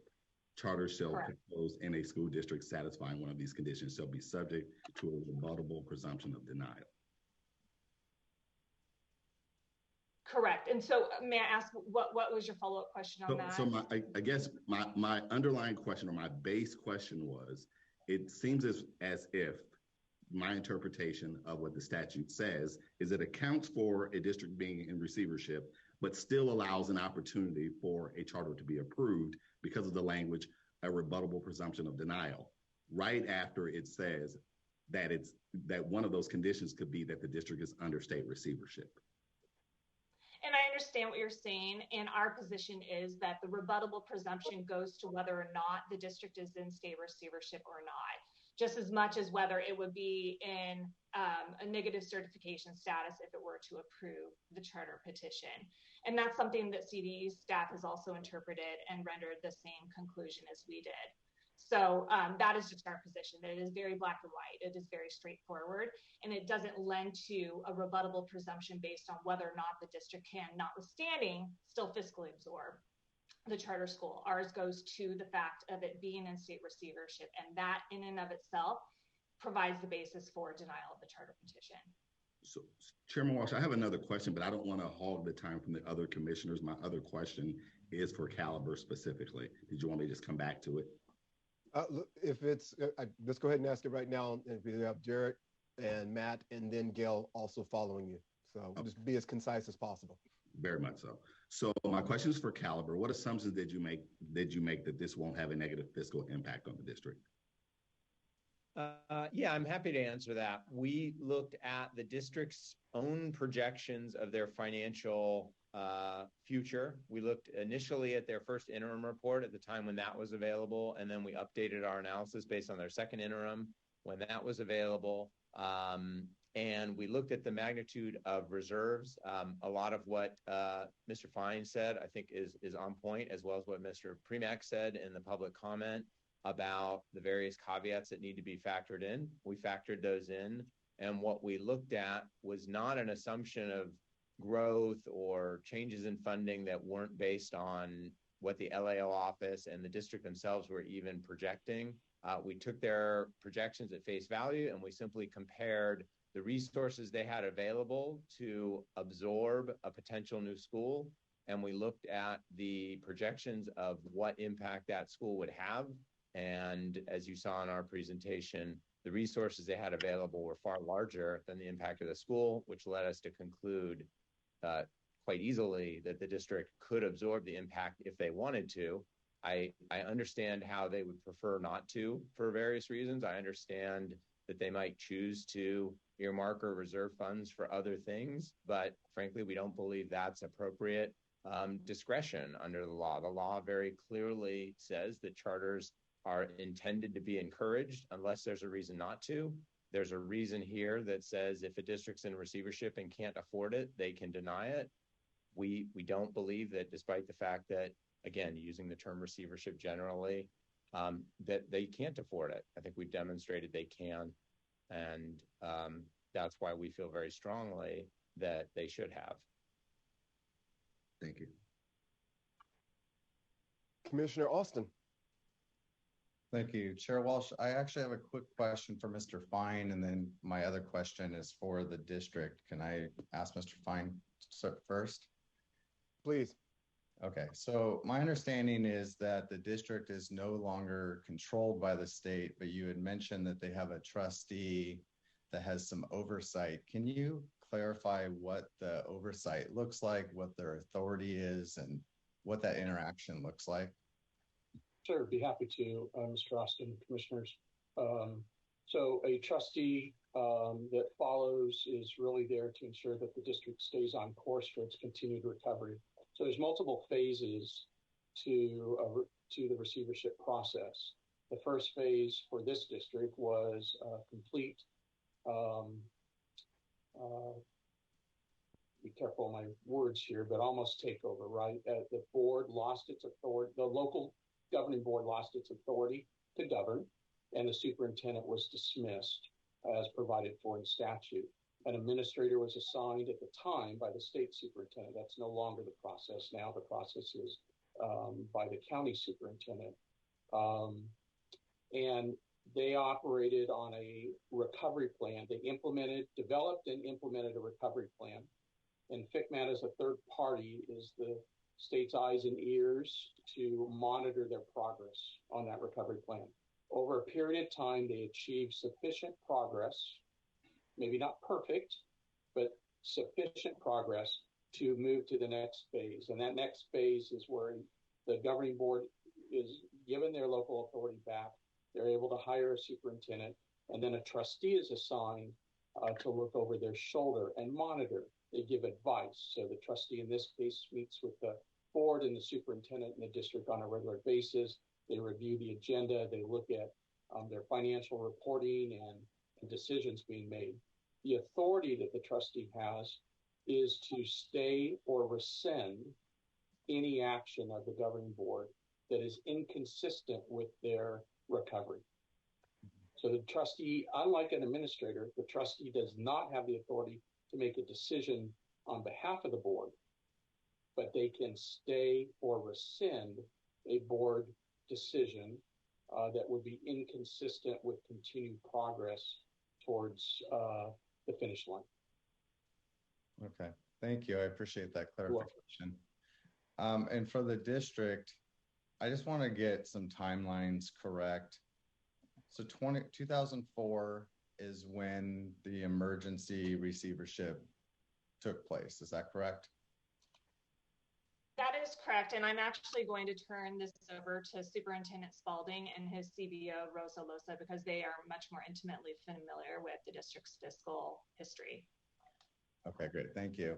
So 2004, the district went into receivership, and then 2013, I think one of the callers said, but I wasn't sure if they were accurate, you guys regained, or the board regained its authority to make its own decisions outside of the state administrator, I think is the term Mr. Fine used. Is that correct, 2013? Yeah, I wasn't here at that time, but I believe that's correct in the timeline. Okay, and then looking at since 2013, since the board has had their authority reestablished to them, there's been, it looks like, according to CDE's profile, a couple different charters that have been established that you guys have authorized in 2016, 2018, and 2020. And I am of the belief that the interpretation is that we have to look to see if the district is positioned to absorb the fiscal impact. And being that you were in receivership, since 2004, and we've had charters launch in your district in 2016, 2018, and 2020, it seems like your fiscal position, according to your website, has improved, even with the addition of these charter schools. So I'm trying to understand where I understand that you guys are using the receivership as the sole basis, but you appear to be able to absorb the fiscal impact given that you've had other charter schools and your fiscal condition is improved. So walk me through that analysis that you guys did with the ability to absorb the fiscal impact part of it, not just the receivership part. Well, I think it's important to point out some things. For one thing, that's only part of the story, really, and only half of the story. In that time, at least for the last 5 or 6 years, and we pointed this out to the county board when this was under consideration, the county board, the district has had to make over $29 million worth of cuts in the last 5 years. We've had to close or consolidate 6 schools in the last 5 to 6 years. And so, just because there are charter schools that have been approved does not mean that the district's position is as rosy as it's been portrayed.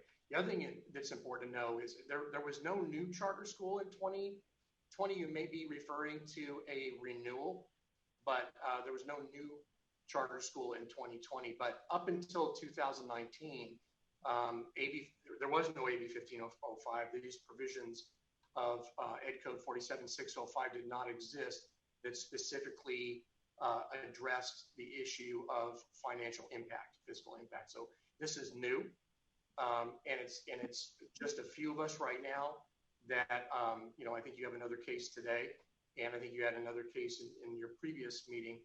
They're just now starting to work through this law. I do want to say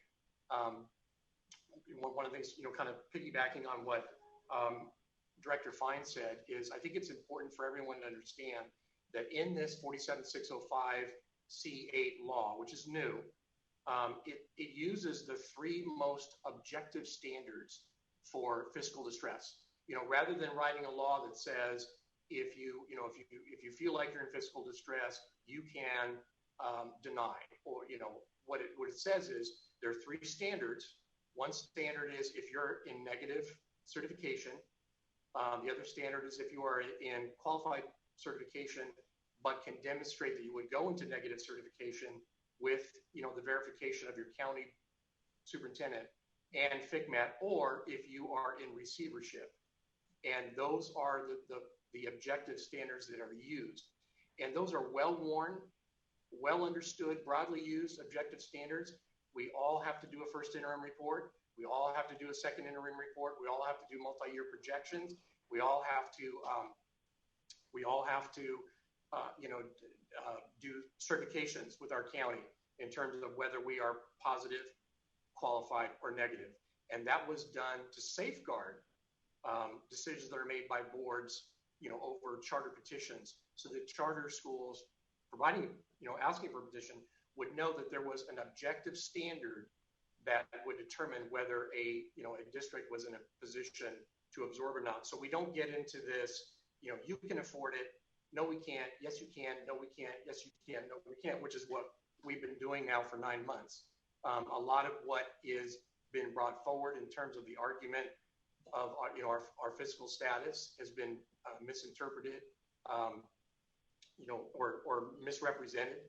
And the bottom line is, we're not supposed to be in this argument back and forth. Yeah, you can afford it. No, you can't, because the statute provides very clearly the conditions and the circumstances, the standard for how it is that a district is being determined that it is not in a position to absorb. And ours is the most clear-cut, most readily understood. I don't even know why we're arguing about receivership or not. Tomorrow morning, I'm going to a meeting with our county that we do once a month, that we go through, and they scrutinize our fiscal status month to month, every single month. And any of you are welcome to join me if you'd like. We do this every month with our county office and with our state trustee.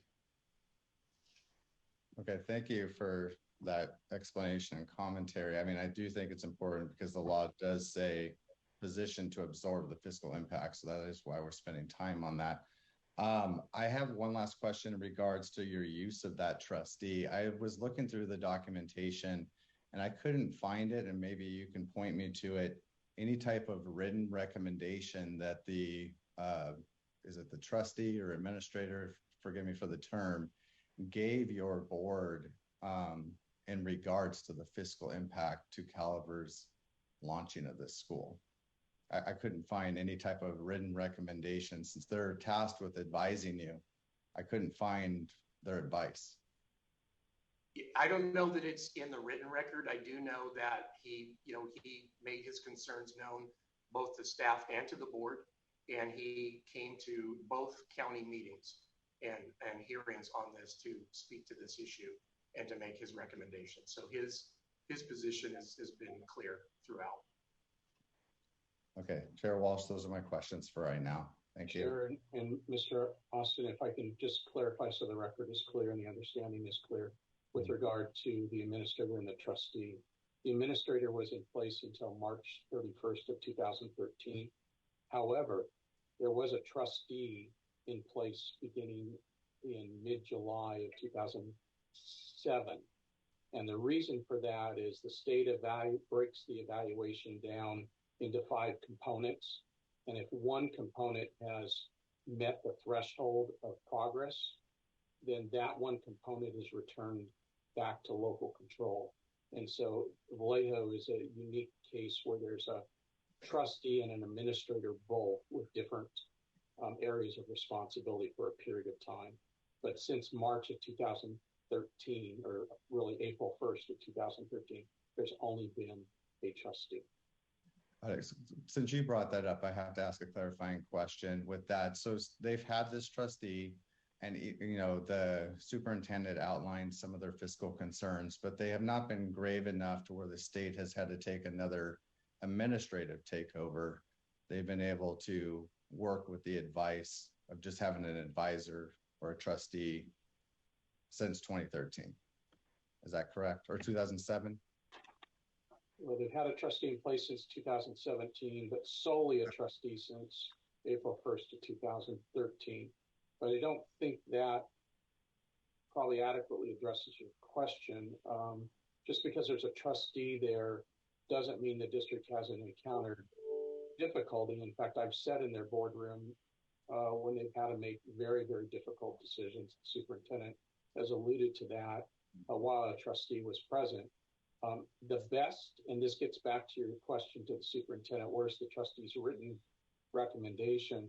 The best trustee is working ahead of a decision, ahead of a board decision with the staff and with the board individually to guide them, and then leave it for their judgment to make a final decision. If that final decision is not consistent with where the trustee believes they should be, then the trustee has the opportunity to stay or rescind. But the best practice that every trustee follows and that we train and encourage them to follow is the work ahead of time and the relationship that they build with the staff and this communication back and forth. The district has certainly, even since the trustee's been in place, has had its ups and downs. It's had its pace of progress slowed. It's had its pace of progress accelerated. Very typical in a district that's going through the recovery process as long as they've been going through it. Thank you. I appreciate that. I guess the confusion is that why didn't the district have a direct fiscal impact report as evidence to denial? But I really appreciate your explanation. All right, thank you. Commissioner Taylor, you had your hand raised. Did you still have a question? Yeah, I'm not sure if it's a question or a statement, so I will make it. I will ask the question. I think it's a question for CDE around the interpretation of C8. I feel like there's kind of two two schools of thought and reading through the code myself, trying to understand where one school of thought would say, here's the list of the only ways to that this statute can be implemented. On the other hand, one could look and say, the statement at the beginning of C8 says the school district is not positioned to absorb the fiscal impact of the proposed charter school. And then there's two ways that gets proven out. One is by the school district. Here's three ways the school district can prove that.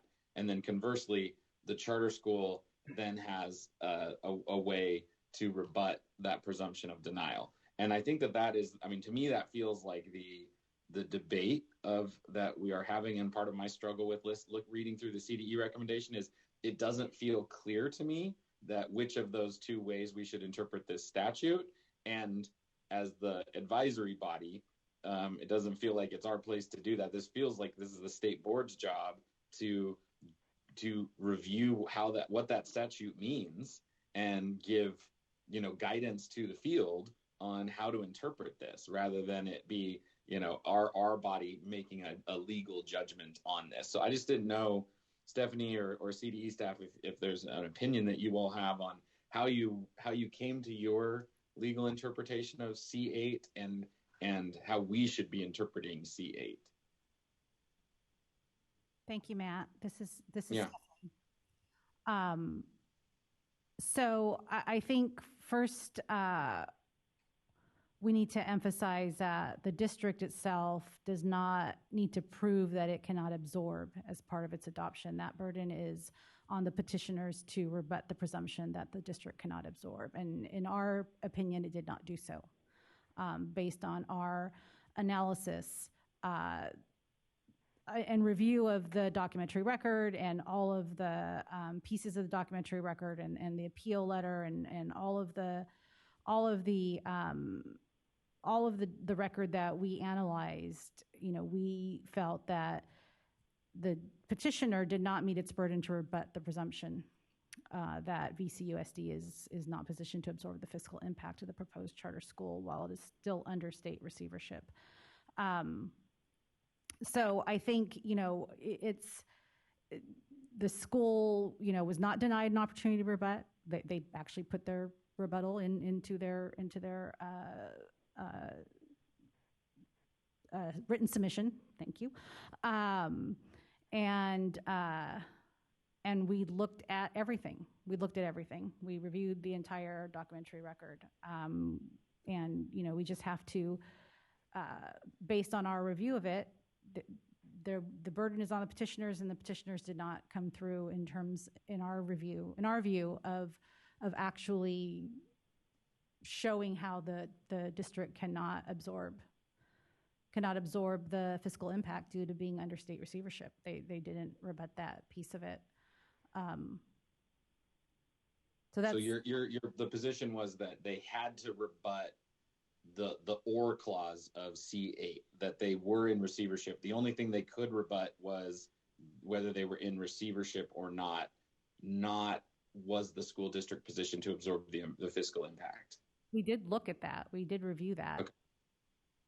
Absolutely. Okay. And then maybe you can address the second part of my question around the state board as the policymaking body in terms of interpreting this code for the field. Is this something that the school districts and counties should be interpreting this code based on their guidance, or is it proper for the ACCS to sort of defer on this to the state board to say, state board, you need to weigh in on this so we understand how to do our jobs? Well, we're just their advisory commission. Yes, we are their advisory commission. The commission is the advisory commission to the state board. But Ed Code does give the advisory commission the ability to make one of two decisions, either hear the appeal or summarily deny. So I wouldn't say that every issue that comes before the advisory commission, they should automatically send it off to the state board to hear, because it does give the commission the ability to either hear or make that recommendation to hear or deny. So obviously the authors of the bill intended that the advisory commission look at the evidence and make a determination whether you are charged with making a recommendation. So I think I think it's a case by case basis. And, you know, the last time we were here, we asked, you know, this commission, the CDE asked this commission to hear it. This one, it seems we did the review of it, and it doesn't seem that, in our estimation, that the charter petitioner met its burden to show how their school would not negatively impact. As a matter of fact, they did say it would impact. So, you know, it really is up to the commission. The department does its work. The department reads the ed code as, you know, we're not looking at you know, what could have been in there, should have been in there, wish was in there. We're looking at what ed code states and trying to do our best to implement the law. Mm-hmm. And it really is up to the commissioners to determine whether or not, with each appeal separately, because they all look different and this is all new, about whether they should make that determination of the decision of to hear or deny. We give you our recommendation as a department. And certainly this deliberation that we have here informs folks. And so it's really the law mandates that we give a decision, and we and I totally appreciate that. And as it's new, I mean, my feeling in hearing all this and talking through this is that, you know, this is something that I feel like I would like guidance from the board as we start this process to, you know, this is the first appeal that's got these kinds of facts, to get some guidance from the state board as the policymaking body to help us interpret the statute. But I will. Thank you so much, Stephanie, for answering those questions. I appreciate it. All right, thank you, Matt. And Commissioner Garbalino Mejica. Thank you. I do have a couple questions for Stephanie Farland, and I'm also going to ask a couple questions later of the Solano County Board of Education attorney, if she is available as well. Stephanie, my first question, and I know that this is our second hearing where we have to listen and make a ruling based upon new information, new laws and guidance. But my understanding, if I try to just boil it down to a very simple way, is our job is to determine as ACCS if there's abuse of if the record indicates that there was an abuse of discretion, correct? The documentary record indicates if there's abuse of discretion, either at the local district or at the county board or at both, correct? Sorry, no. Okay. So if we look at ed code and see exactly, you know, specifically what ACCS's role is, it says that ACCS will hold a public hearing to review the appeal and documentary record. Based on its review, they shall submit a recommendation, whether there is sufficient evidence to hear or summarily deny. And I think that evidence, that piece of ed code does not actually walk into whether there was an abuse of discretion or whether there was enough evidence for abuse of discretion or whether there wasn't enough evidence for abuse of discretion. I don't think summarily deny or making a recommendation to summarily deny or hear the appeal is based on whether or not there was an abuse of discretion. It is whether or not you see enough evidence there that you think the board should hear the appeal, or there just is not enough sufficient evidence. I believe the term is sufficient evidence for the board to even hear the appeal. That it's clear, you know, in this case, from the department's recommendation that you read, you understand that we did not think that there is enough evidence, sufficient evidence to warrant a hearing at the state board. So we don't get into abuse of discretion in our item because it's not what the ACCS is supposed to do. So thank you for clarifying that, because I think that it's actually reading the different code, but I mean similar code, but not the right one. Thank you. So basically, is there enough evidence, or is it a clear-cut decision? And I think that is very helpful, because we coulda, shoulda, woulda this, you know, for a very long time. It is what it is in this particular case. The question that I have, and I'm not so 100% sure if it's even applicable at this time, but I'll ask it just for Is the attorneys for the County Board of Education, Solano County Board of Education there? Oh, yes. Hi, Courtney. Courtney, in your presentation that you presented to ACCS, you did mention that the County Board of Education did go through a financial analysis, and that financial analysis really did include whether or not this charter school and the number of students that they had planned to enroll could be absorbed without having a detrimental financial effect. Is that correct? Is that what you said in your presentation? Yes, you're correct. And it's also included in the staff report. And the reason being is, right, the county did a de novo review. They made their findings that there was a fiscal impact. Caliber did present some evidence. Now, whether or not that evidence was proper or not, county wanted to make sure they did their due diligence, and they considered that. And then in doing so, they considered what the fiscal impact would be and made a finding that there would be a substantial impact due to the loss of ADA. So that was the conclusion from the board. I appreciate you reiterating that. I think that's important to a lot of discussion that happened previously. It looks as if there wasn't a review that was done of whether or not they could absorb that. And I just wanted to call it out for my commission colleagues that at the county level, there was that type of review that was conducted. So thank you very much. I have no other questions at this point in time. Commissioner Sever. Yeah, I just had a question for Marcus from the petitioner, and regarding you had some data. There was a slide. It would be $5.7 million impact versus 25 million. Can you explain that to us a little bit more? Yeah, I can. So we did an analysis of the impact on the charter school would have on the district, looking at, as was indicated in the previous discussion there, potential loss to ADA. We looked at our students who would be coming to the school based on matriculating primarily from our current 8th grade. And we looked at histories of where our 8th grade students went to high school. And we found that approximately a third of our 8th graders go to district high schools and 2/3 do not. So using that percentage, we looked at the potential lost ADA that the district would incur. And we looked in the district's financial projections to evaluate the ADA or the funding per ADA they were projecting to quantify an impact.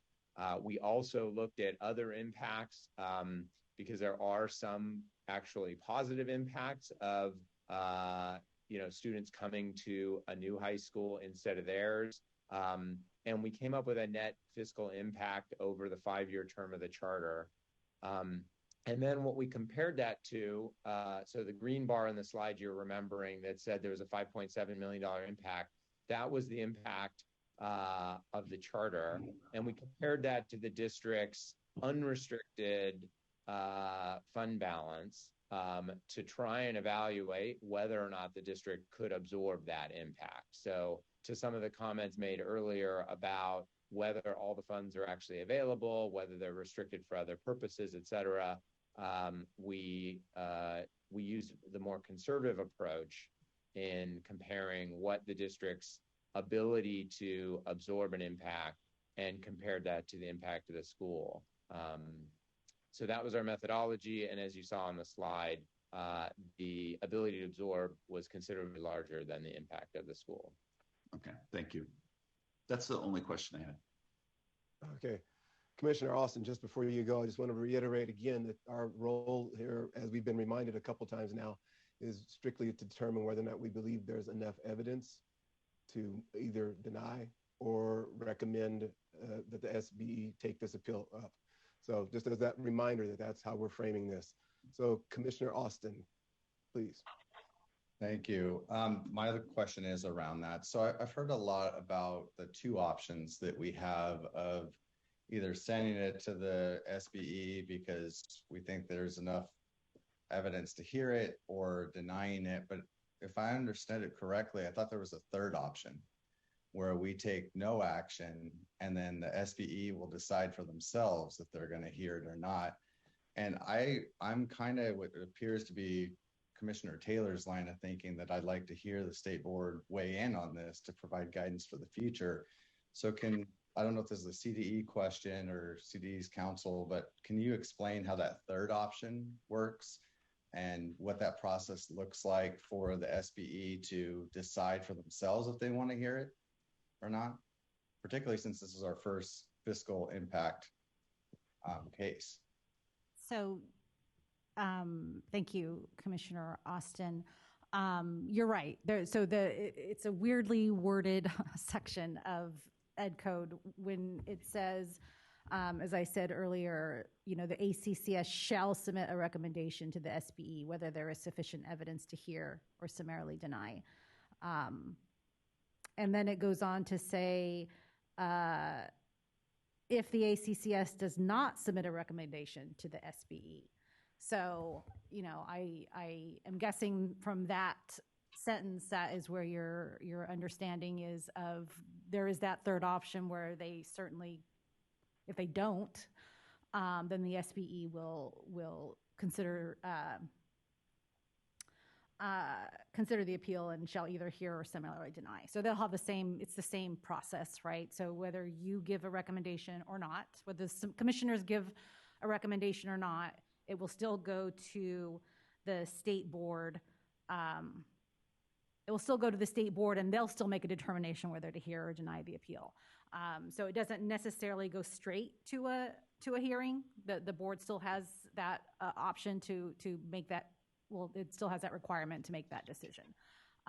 So what does that process look like? Is it on one agenda and then a next meeting agenda? If they vote to hear it, they would hear it at the next meeting, or what does that process look like? Well, we don't have state board counsel on the line at the moment, so it would really be up to the state board to determine what their agenda will look like, whether it will all be in one meeting. We haven't had the circumstance yet of the commission not making a recommendation. So I think that is definitely something that is under consideration, under conversation, is being discussed. But I don't know that I can speak to that, what that'll look like at the board meeting at this particular moment. But you're right that the commissioners, usually if there's no recommendation, it usually means there was no action, means a tie vote or a lack of a quorum or something like that. And that's would be my guess of what they meant when they said if the commissioners don't send a recommendation. But, Jared, we haven't used that yet. So I'm not sure what it would look like if the commissioners just didn't. Well, I think that's the big thing. I think we're all learning through the process. And I think last time we voted 7-1 to move something to the state board and it was denied. And we learned from that process. And that's why I think it's important that we learn from the state board in this process. Commissioner Sever, your hand is still raised. So just checking to see if you had a question. All right. And then Commissioner King, and at some point, I will be happy to entertain a motion. And I'm not sure, Matt or Jared, if you were alluding to a motion, but at some point after Commissioner King speaks, I'm open to a motion. So thank you for that, Commissioner Walsh. That's actually what I was going to do. I was going to make a motion because I think what's clear is that there's confusion, right? And because there's confusion, I tend to agree with Commissioner Taylor that it might be most appropriate for the state board to hear it. So I will go ahead and make that motion. And so I move that we recommend that the State Board of Education hear this particular case for a charter, for Caliber Charter School. So we have a motion from Commissioner King to forward this to the State Board of Education for a hearing. Do I have a second? Yeah, this is Commissioner Taylor. I was asking those same questions, so I will second that motion. All right, the motion has been seconded. Further discussion, Commissioner Gail. Thank you. I just want to say here that I would caution you to use this opportunity to gain further guidance from the SBE when we already have gone through this process. We have a plethora of information for us. We have education codes that we are working through and that we are processing. And we have a very complete document in front of us that gives us more than enough information to take action on. I think taking an opportunity and for fear of not being confused or not knowing what the future holds is not a sufficient reason for us not to take action on this. We all signed up for this job. We all knew that there were going to be tough decisions. And in that process, there was a change to the law. But I'm confident that everybody on this call here is articulate and bright and knowledgeable enough to actually rule on this particular case. And I don't think that there is a question as to whether or not there's sufficient evidence here that this charter school will have a negative impact on a school district that has been substantially and for a long time under state receivership and has financial conditions that warrant its ability to resolve those before it can entertain a risky move. So I would really caution my commissioner members to, at this particular point in time, not take action on this, because I don't think it's going to be very often that we're going to have such a clear-cut case in front of us. So I will be passionately voting against this motion. And Gail, I'm not saying... Well, one second, Matt, one second. Because I also want to echo what the commissioner just shared. I'm in appreciation of that because I think that we do have to take these case by case. And this one for me, I think, again, much of what you were just sharing, Garbalina Mejica, the concern I have is that we're talking about a district that is in receivership.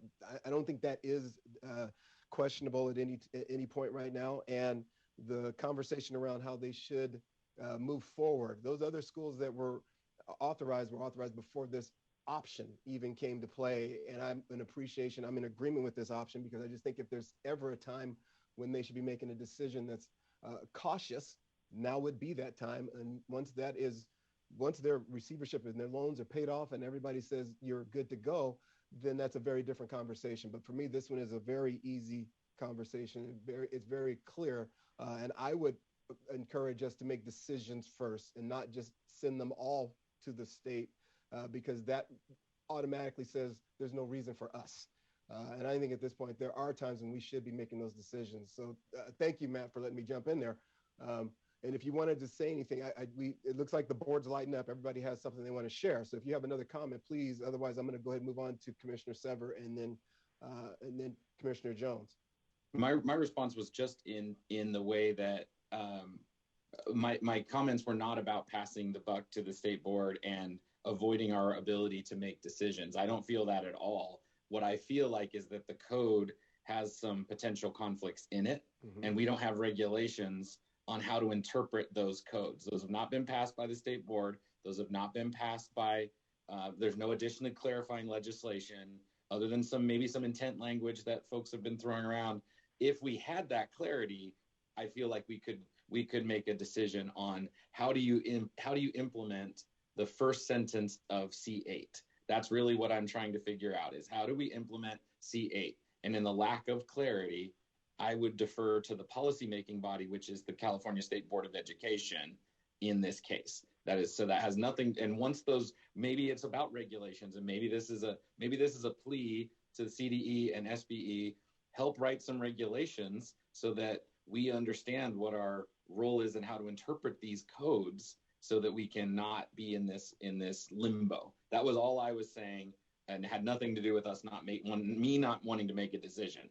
I am happy to make a decision if there's clarity around what the law means. And right now, I don't feel like there is. So that's why I'll be voting to support this motion. Well, and my apologies to you if you felt like I was saying that about you, but no, for me, it is really about us as a board making some decisions around our responsibilities and nothing about you personally. So apologies if that came across that way. So we'll move not on at all, to not at all. Okay, Commissioner Sever, Commissioner Jones, Farland, and King. Yeah, I don't think there is. I mean, it's very clear. Will there be a fiscal impact? 100%. Even with the petitioners, Caliber stated it'd be $5.7 million. Have you ever laid off $5.7 million worth of teachers and custodians? It's an incredible impact. It's 10% of your budget. Any of us in administration, if you take 10% of our budget, it's devastating. Okay. And in the fact that they are in receivership and they're getting guidance and they're trying to get out of debt, we are just going to impact them even more if we don't deny this charter school. Okay, Commissioner Jones, and then I am going to call for the question unless anyone else has something significant or new to add to this conversation. And I will trust you that if your hand is still up, you feel you have something significant or new to add to this conversation. So, Commissioner Jones.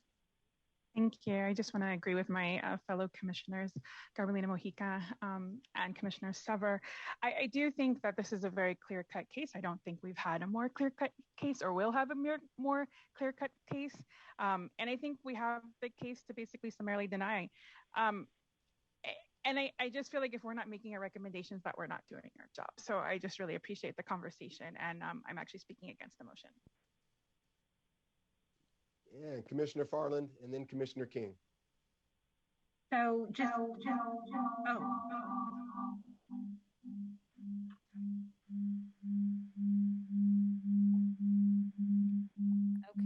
I'm not sure what happened there, but it was a weird vibration, and I can hear myself. So, just a couple of things. Number one, I want to be clear that the department did its review of this appeal in the documentary record, and we're certain, and we stand by our recommendation. So we are not confused about how we are reading Ed Code. The second thing is I want to be really clear about what, I don't know what's happening. I want to be clear about what the motion is. I was a little unclear about Commissioner King's motion. Was your motion to... I can understand you. Go ahead. I can hear you through the echo. Sorry, I think I figured it out. Is your motion that there is sufficient evidence to hear the appeal, and that is a recommendation you want to make, or was there a different motion? I want to be really clear because that part was not clear to me. What your motion was. Yes, that's my motion. That there's sufficient evidence to hear the appeal. Then I'll make my comment. That is new evidence, Chairman Walsh, just to elucidate the point after you finish. I'm finished. Okay. Is it my turn, Chairman Walsh? Okay. Please. Okay. So the reason why I believe that the state board should hear it is because I'm sitting here and I'm actually reading the statute. And the statute does not say that, if I'll read it, a school district that is not positioned to absorb the fiscal impact of a proposed charter school due to being under state receivership may. That's my issue. One is may, because I believe if it was automatic, it would say shall. Additionally, the last part of the statute, and I'm not confused about what's happening here. I'm clear about we're in state receivership and all of those things.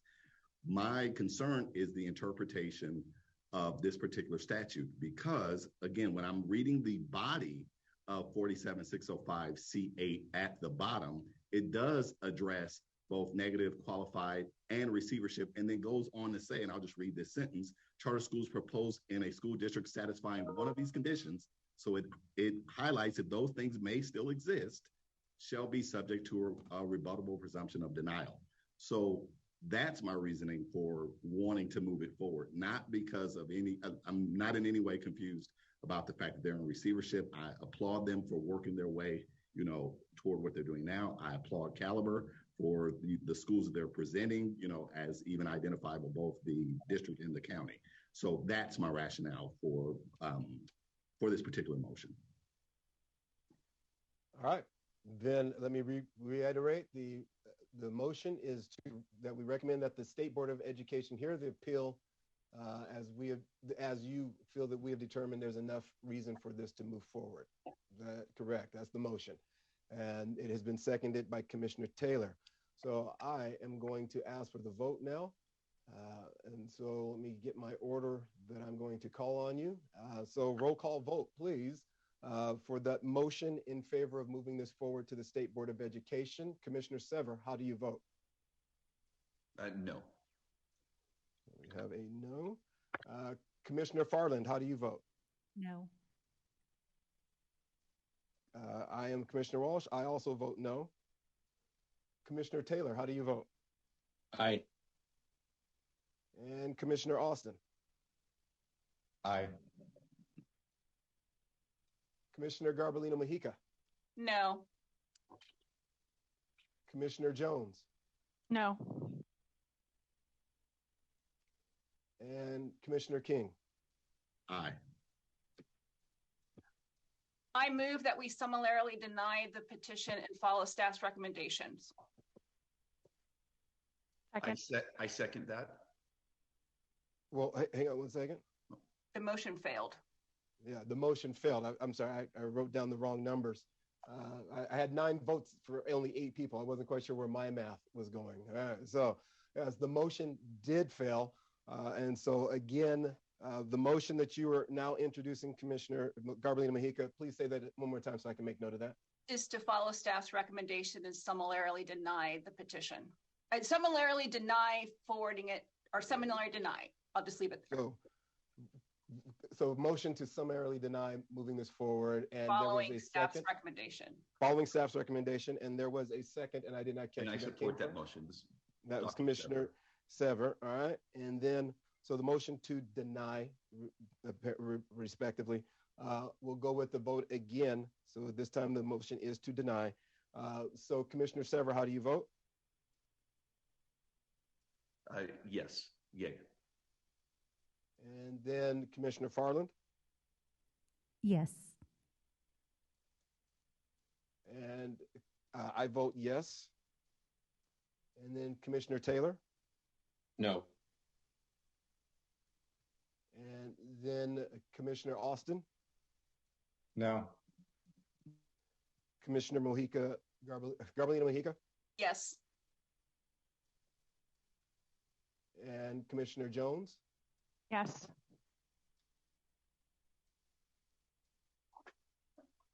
And then Commissioner King? No. I almost forgot what the motion was. That's sorry. And so did I count that correct? At this time we have 5 yeses and 3 nos? Yes. All right. Then the motion carries. The motion carries to follow CDE recommendation and deny further hearing with the State Board of Education. All right. So I am going to suggest that we recommend we take a 5-minute break, a recess, so that we can get prepared for the next conversation, just bathroom break, etc. So 5-minute recess so that we can move into item number 3. Any objections to that? Could it be longer than 5 minutes so we can have something to eat since it's at the noon hour? Oh, well, didn't know food was an option today. I was going to skip meals forever. So how long would you like to suggest, Commissioner? Just 15 minutes, maybe 15 minutes. 15-minute recess. We'll see you shortly, everyone, at 12:14.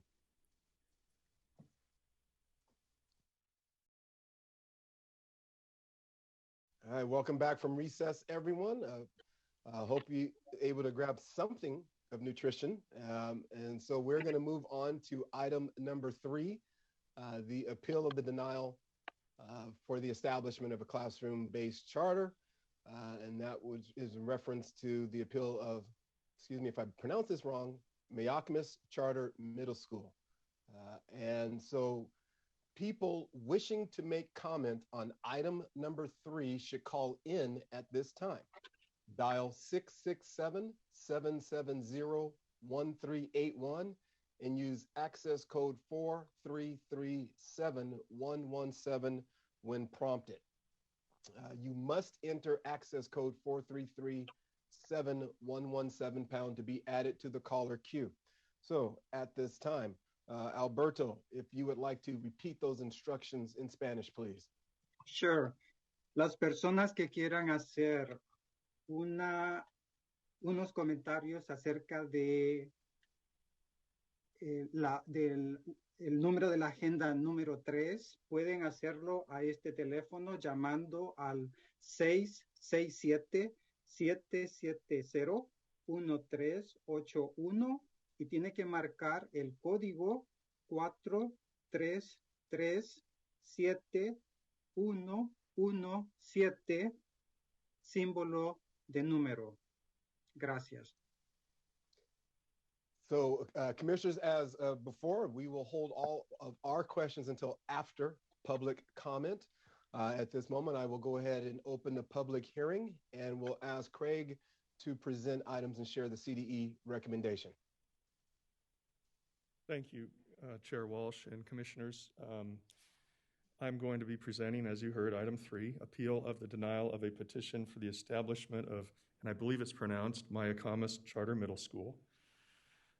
And the background is that the Mayacamas Charter Middle School, or MCMS, petition proposes a new grade 6 through 8 charter school opening in 2022 to 23.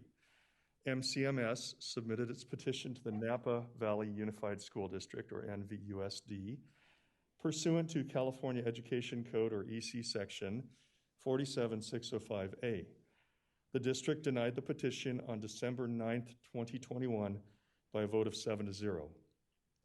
MCMS appealed the district's denial to the Napa County Board of Education, or NCBOE, pursuant to Ed Code Section 47605K1AI.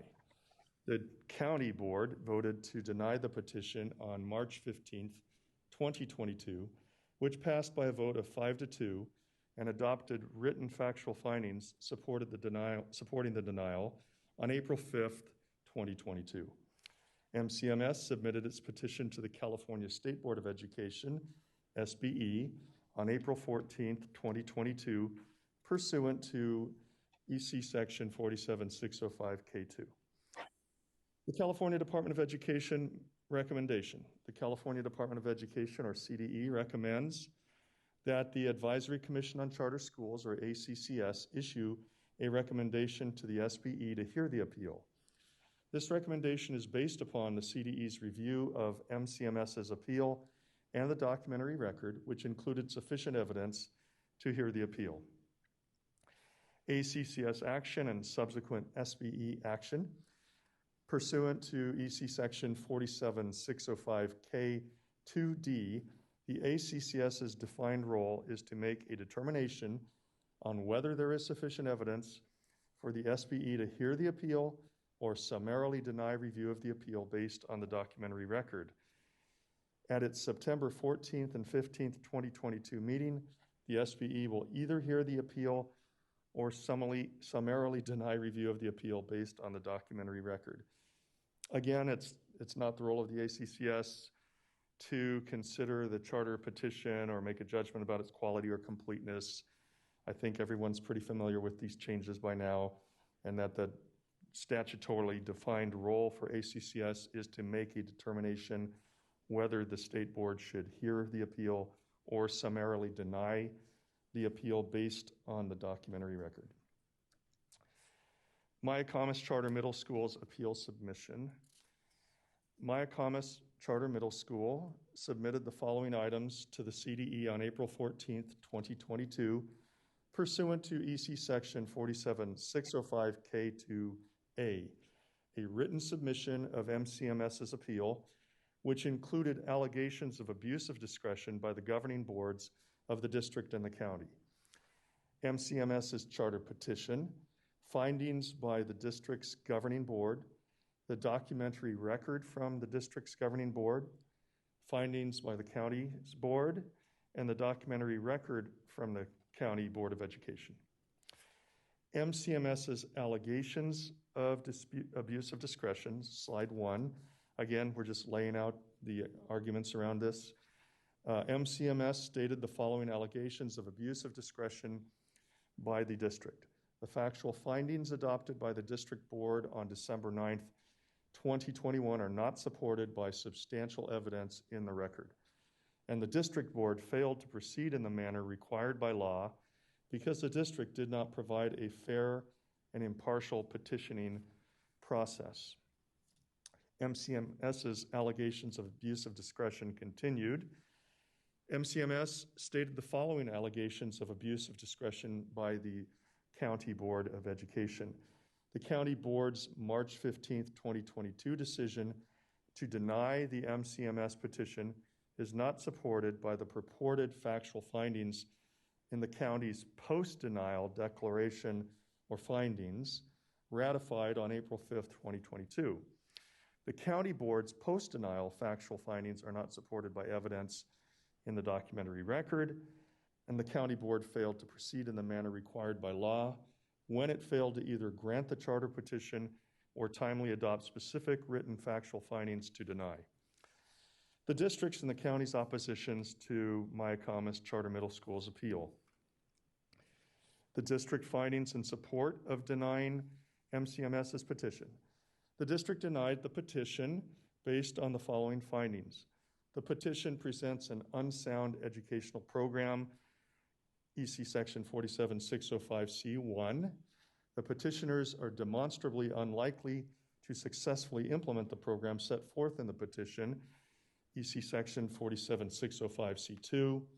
The petition does not contain reasonably comprehensive descriptions of elements A through O of Ed Code Section 47605C5, and the proposed charter school is demonstrably unlikely to serve the interests of the entire community in which the school is proposing to locate. That's Ed Code Section 47605C7. The district's opposition to the Mayacamas Charter Middle School's appeal is as follows. Pursuant to Ed Code Section 47605K2C, the district submitted a written opposition to Mayacamas Charter Middle School's appeal with specific citations to the documentary record detailing how it did not abuse its discretion in denying the petition. The district argues the following in response to MCMS's allegations. The district's review process was fair and compliant with the Ed Code, and the district's findings in support of denial are supported by the evidence in the record. County findings in support of denying the Mayacamas Charter Middle School's petition. The County Board of Education denied MCMS's petition based on the following finding. MCMS is demonstrably unlikely to serve the interests of the entire community in which the school is proposing to locate. Ed Code Section 47605C7. And the county's opposition to MCMS's appeal is as follows. Pursuant to Ed Code Section 47605K2C, NCBOE submitted a written opposition to MCMS's appeal with specific citations to the documentary record detailing how it did not abuse its discretion in denying the petition. The county argues the following in response to Mayacamas's allegations. The county board complied with all procedural obligations in the law regarding the MCMS petition. The county board properly adopted specific written factual findings in support of its decision to deny the petition. The county board's factual findings are supported by substantial evidence in the documentary record, and the county board provided petitioners with all transcripts required by law and did not abuse its discretion by not providing a transcript of the April 5th, 2022 board meeting. So now we come to the CDE review of the MCMS's appeal. In our first slide, MCMS, first of all, has met all appeal timelines and submitted a record of the findings from the district and the county and a written submission with citations to the documentary record pursuant to Ed Code Section 47605K2A. Second slide, MCMS asserts that the county did not issue a decision and adopt findings in a timely manner. We referenced attachment 1, pages 14 through 16 for the details of that. In their written oppositions, both the district and the county respectively state that the county's actions were within the timeline required by statute. The reference there is to attachment 7, pages 14 and 72, and attachment 8, page 6 and 25. So these are the citations specifically in the documentary record regarding this dispute. In conclusion, MCMS submitted all required documents and met all timelines pursuant to Ed Code Section 47605K2A. The appeal and written oppositions demonstrate that there is a factual dispute concerning the procedural history of the county's denial of Mayacamas Charter Middle School's petition, and therefore the CDE recommends that the ACCS issue a recommendation to the State Board of Education to hear the appeal. And that concludes the CDE's presentation. Thank you very much, Craig. So at this time, Mayacamas Charter Middle School will have 12 minutes to address the commission.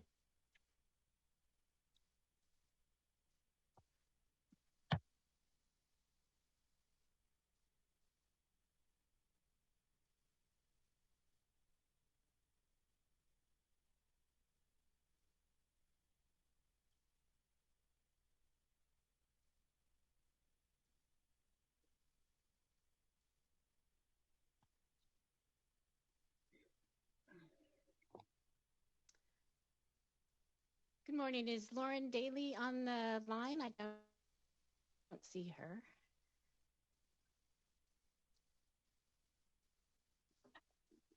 She's starting off our presentation and. Hi, good afternoon. I just got promoted. Thank you. Good afternoon, ACCS commissioners. My name is Lauren Daly. Jolene Yee and I are the co-petitioners for Mayacamas Charter Middle School. We appreciate the opportunity to present to you here today, and we thank you for your time. We are also grateful to the CDE staff for the recommendation that our appeal be heard by the State Board of Education. Lauren, 1 second. We're not sharing yet, I don't think.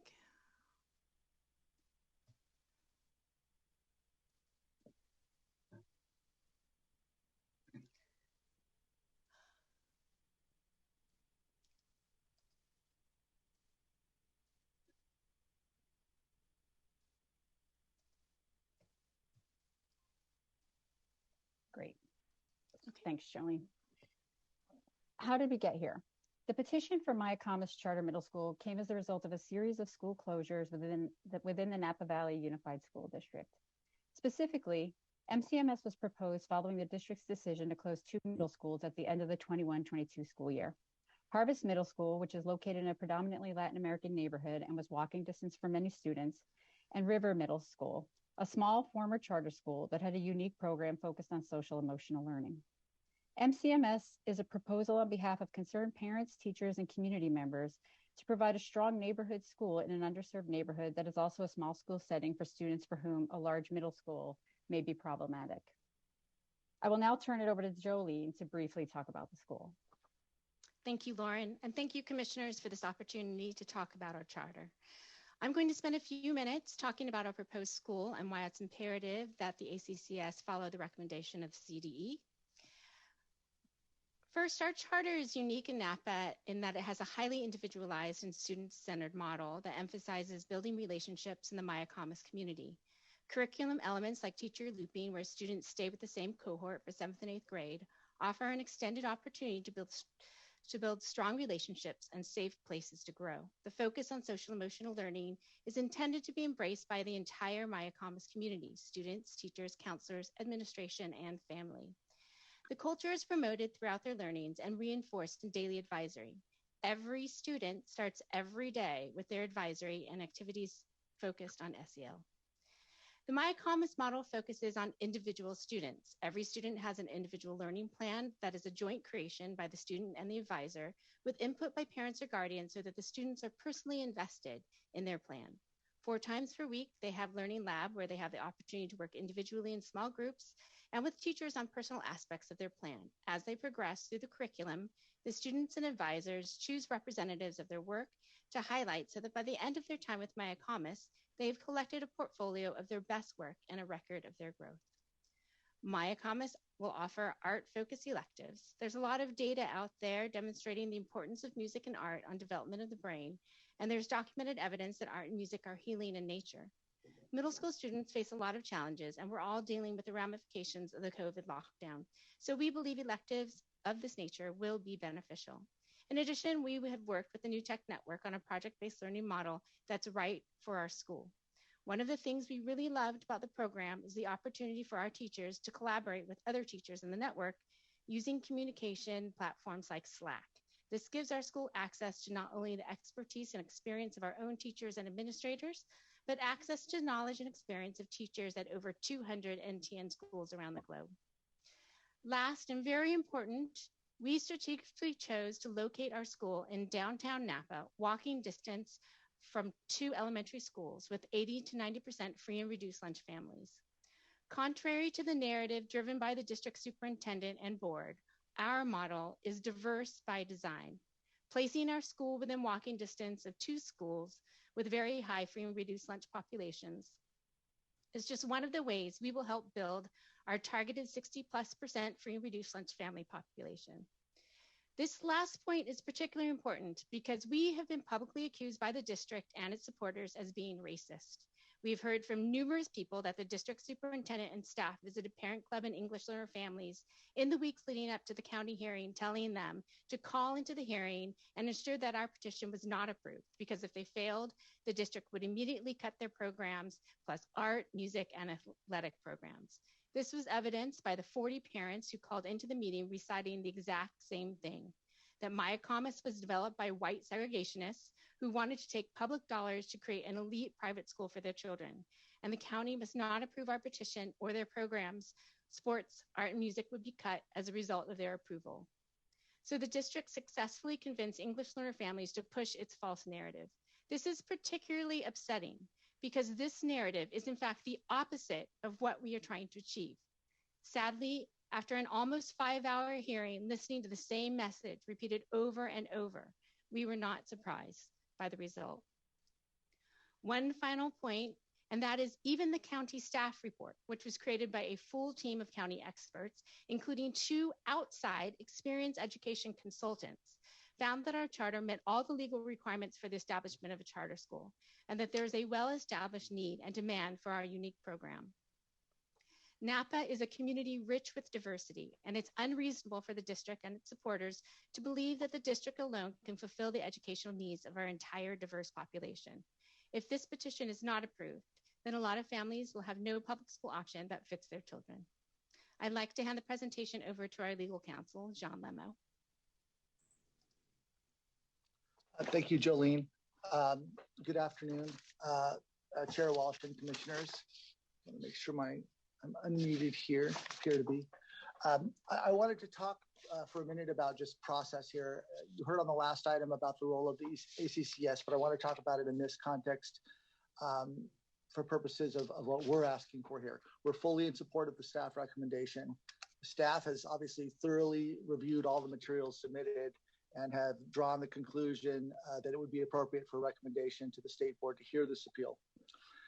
You're obviously advisory in nature, but it's important to this process that you send your recommendation to the state board. We've submitted all the required documents, met all timelines, as staff has indicated. But I want to talk a little bit about what happens at the state and the county level from a legal perspective, and why that's important for this process in the context of an abuse of discretion. I'm not sure that it's been fully vetted or ever really discussed here. The county, the school district initially, and then the county are under what's called a shall not deny standard when they're considering a charter petition. The statute says, quote, shall not deny the petition for establishment of a charter school unless it makes written factual findings specific to the particular petition, setting forth specific facts to support one or more of the following findings. And then there are 8 findings. On the last item, we were concerned about the 8th finding. Here, we're concerned about the seventh of the 8 findings. It's really important to understand the concepts here. There's the statute uses the word finding to mean 2 different things. There are really 2 different concepts. There are statutory findings that are made, and those are the 8 listed by statutes.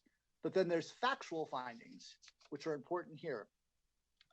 In each of the statutory findings that you make for denial at the district or county level must be supported by, quote, written specific facts specific to the petition, and those are referred to as the factual findings. Note that the word specific is used multiple times.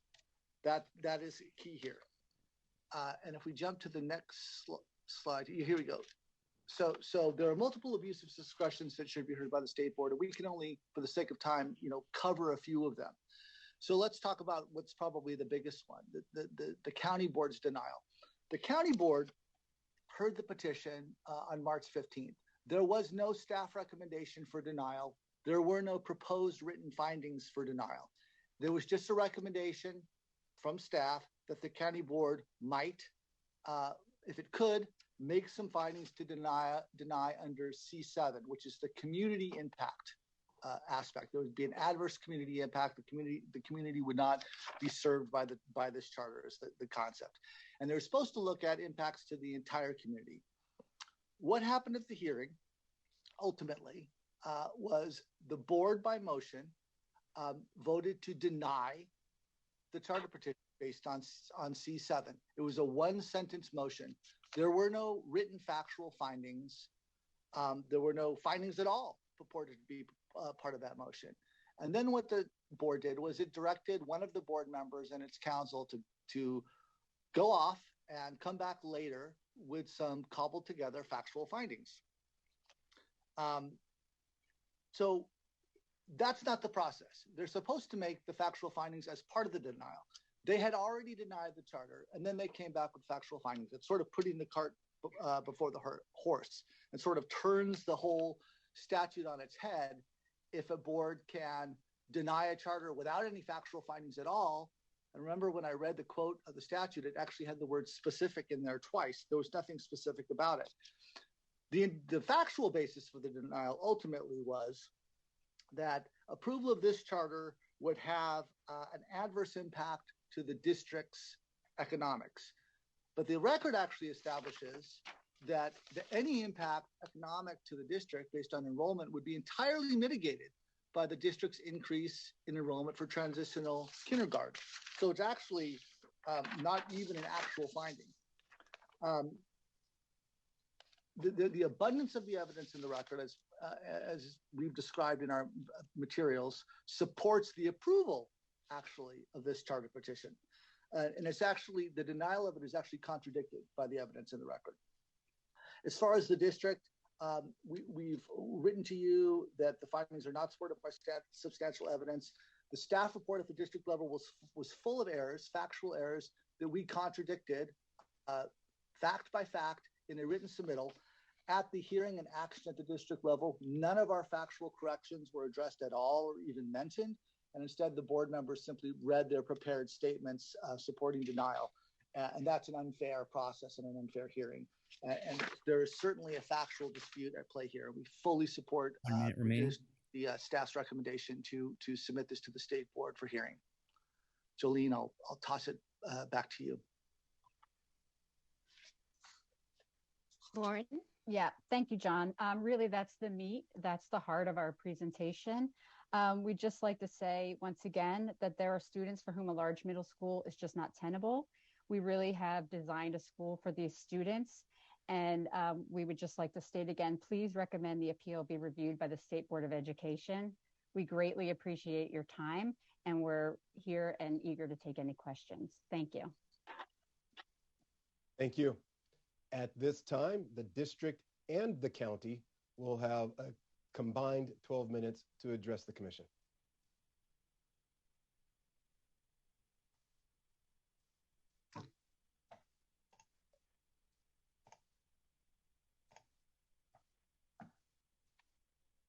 Good afternoon. Can everybody see the PowerPoints?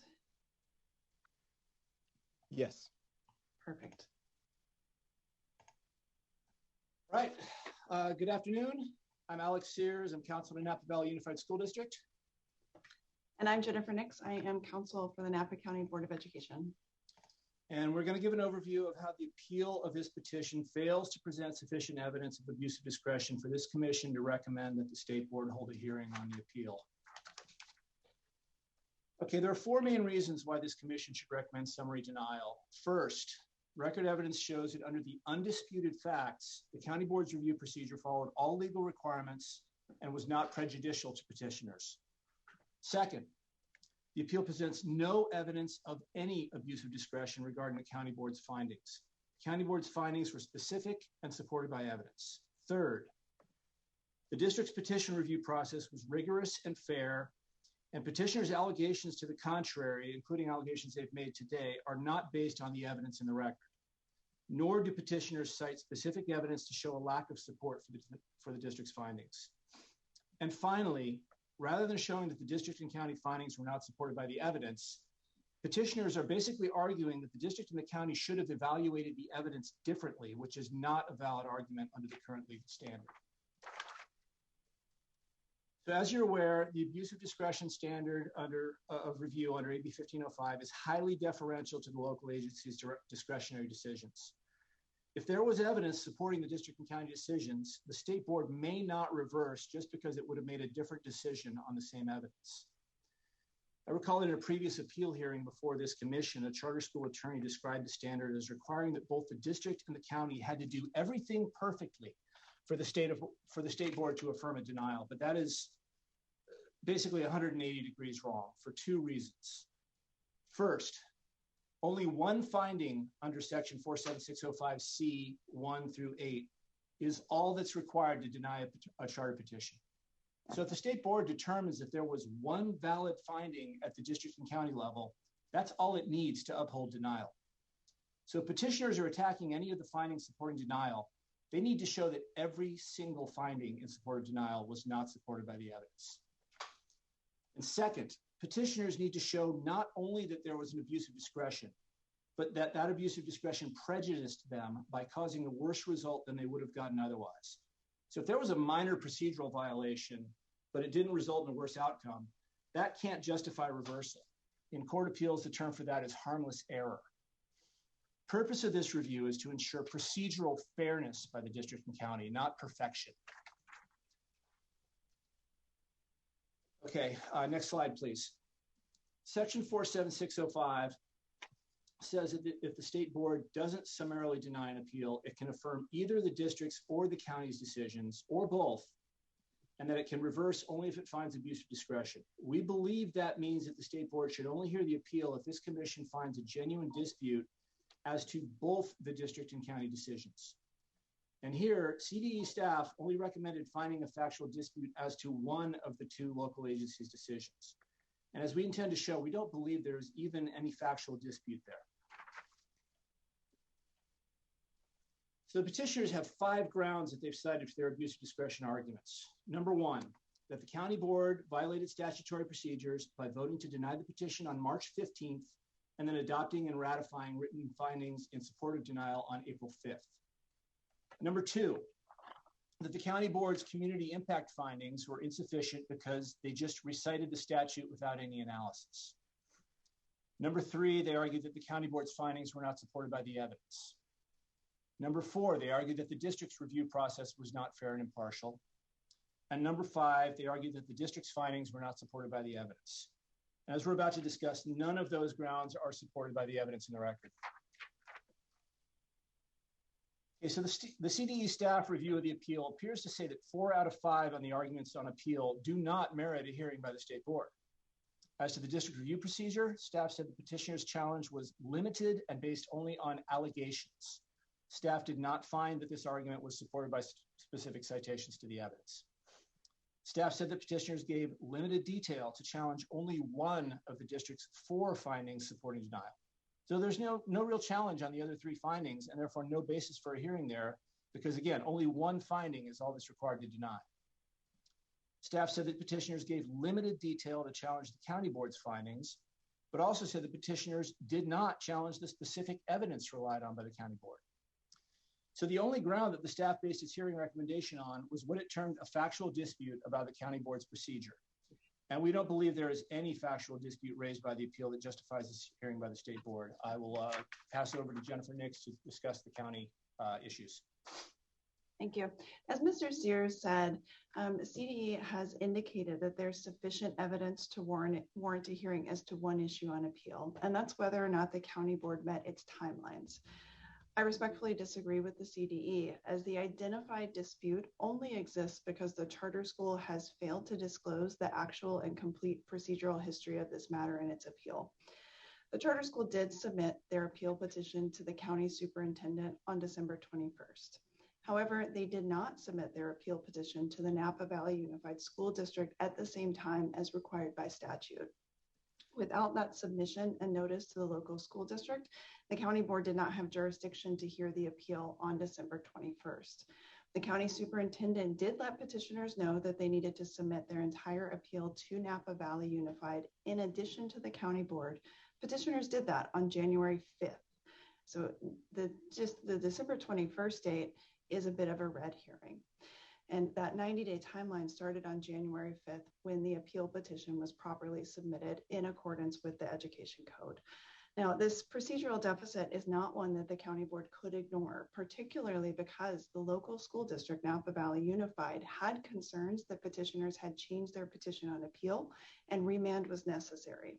So given the actual date of submission of the appeal to the county board and Napa Valley Unified, which is January 5th, there can be no argument that the county board did not comply procedurally with the statute, and the charter school's allegation otherwise really is disingenuous and based on the fact that they did not disclose that information to you, the commissioners. However, even if we review the appeal using these incorrect and incomplete facts that petitioners allege, the county board still complied with its statutory obligations. First, the code only requires the county board vote to grant or deny the petition within 90 days. There's no dispute that that did occur. Second, there's no law or rule that prohibits the board from directing staff to prepare findings in accordance with their decisions, nor does the law require those findings to be adopted at the same meeting the petition is denied. In fact, this is common practice for boards to direct staff to draft items in accordance with their decision outside of the presence of the actual board meeting. Third, once those findings were drafted as directed by the county board, the board president reviewed, attested to the validity of, and signed those findings. This also is common practice. It is permissible in law and board policy. Those findings were provided to the petitioners on March 22nd, and they clearly stated that those findings would be ratified by the full board on April 5th. At no time during this process did petitioners or legal counsel raise any concerns to legal counsel, to the county board, or to the county superintendent regarding timelines. This is surprising because the parties had communicated throughout the process regarding procedural aspects of the appeal, which you can see in the documentary record. Fourth, even if the county board did exceed 90 days, that 90-day timeline is not mandatory. The county board retained jurisdiction to act on the petition even after that 90-day timeline expired. This is a legal argument and it's highly technical. It's covered in both of our submissions in opposition to the appeal, and Mr. Sears and I would be happy to answer questions on this topic if you want more information. Finally, and really importantly, it's undisputed that the process the county board followed did not harm or prejudice the petitioners in any way. They have presented no argument of harm or prejudice to this commission, and they can't. The alleged extra days did not change the county board's decision. It was already made, nor did it impact the appeal or the appeal timing. Now, I want to touch on the allegation that the county board's findings were insufficient. This allegation is demonstrably false.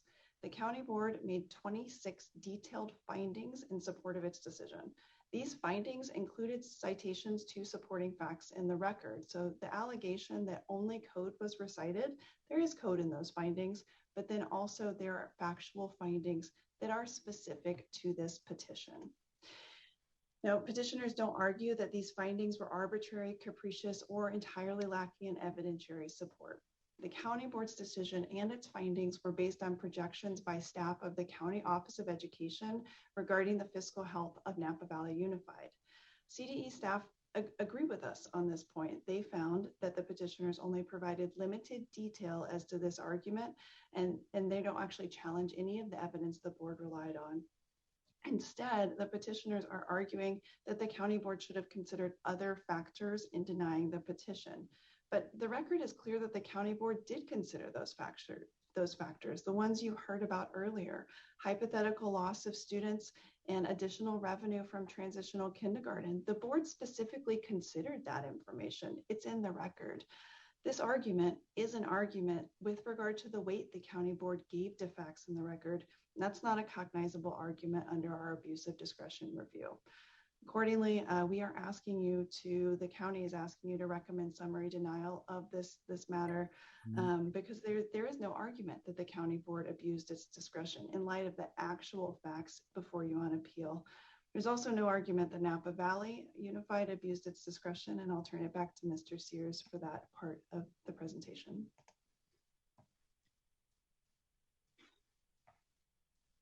Thank you, Jennifer. I don't have much time left, so I will quickly go through the district issues.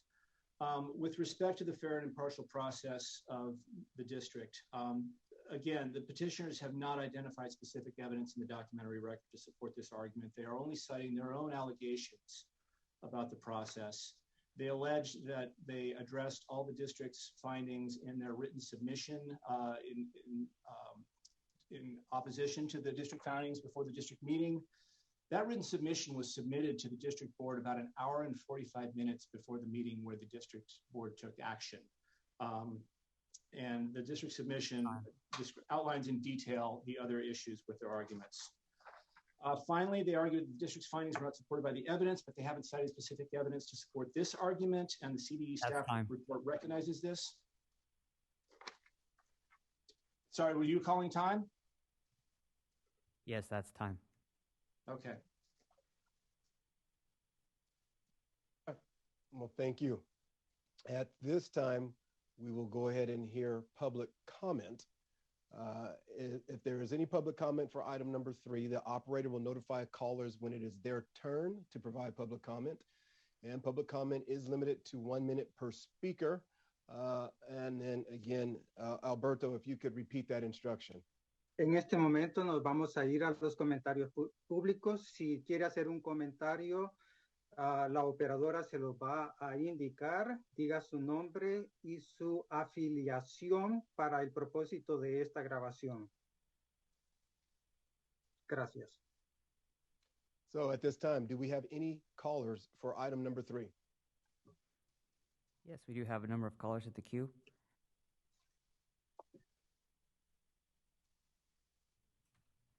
Good morning, caller. Please state your name and affiliation for the record. Your time starts now. This is Frank Smith, 3318 David Drive, Napa. The most powerful educator is the family. That's clear. And when the schools work best, they complement what families want for their kids. The issue here is that the Napa public schools have taught parents to expect too little of the public schools. And the evidence is best by the very low, embarrassing science scores that this district has had for years. What this is about is having parents teach other parents that they should expect more for these schools. It will not have an adverse negative effect. In fact, it will have a very positive effect. This charter school is not really for these parents. It's for all of the parents in Napa. It's not about jobs. They're the same number of kids, the same number of teachers. What it will do is change the roster of teachers. Thank you for your comment. Good afternoon, caller. Please state your name and affiliation for the record. Your time starts now. Good afternoon, ACCS commissioners. My name is Kaina Collins, and I'm a veteran charter educator representing the California Teachers Association. A primary purpose of AB 1505 was to return control of charter school authorizing to local school districts. On page 6 of the item, the CDE rightly highlights that the charter's claims against Napa Valley Unified and Napa County Board's findings, and in its procedural allegations against Napa Valley Unified, the charter's written submission contains limited detail of how the district or county board abused their discretion in the denial of the charter petition. The district and the county board both acted in accordance with the law in denying the charter petition. We urge the ACCS to recommend that the SBE summarily deny the Mayacamas charter appeal. Thank you.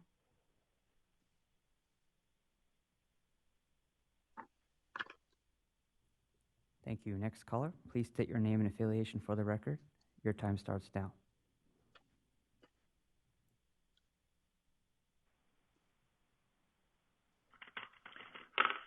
Am I on?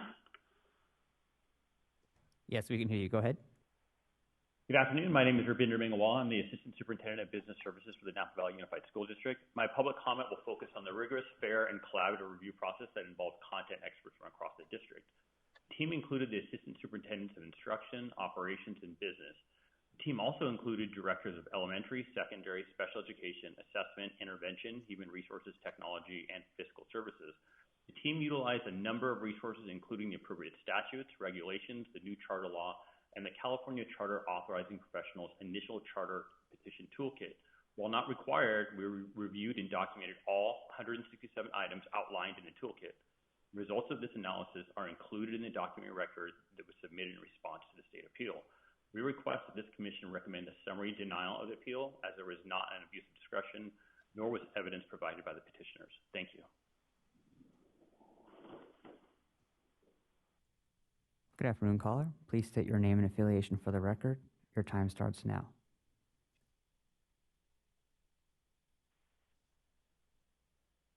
Hi, my name is Linda Inlay, former principal of River School. The SEL program that Mayacamas hopes to implement is modeled after River School's school culture approach to social emotional thriving called Awakening Wisdom, began in Hawaii 50 years ago. There are good SEL programs that work in some schools and not in a lot of others. The difference is the health of the culture. As Peter Drucker said, culture eats strategies for breakfast. This approach was unique in Napa. It created a culture where caring adults model the qualities desired in students, an authentic way of being versus a curriculum we teach. Students know when adults don't walk the talk. It is not available in Napa since River School was closed by the district.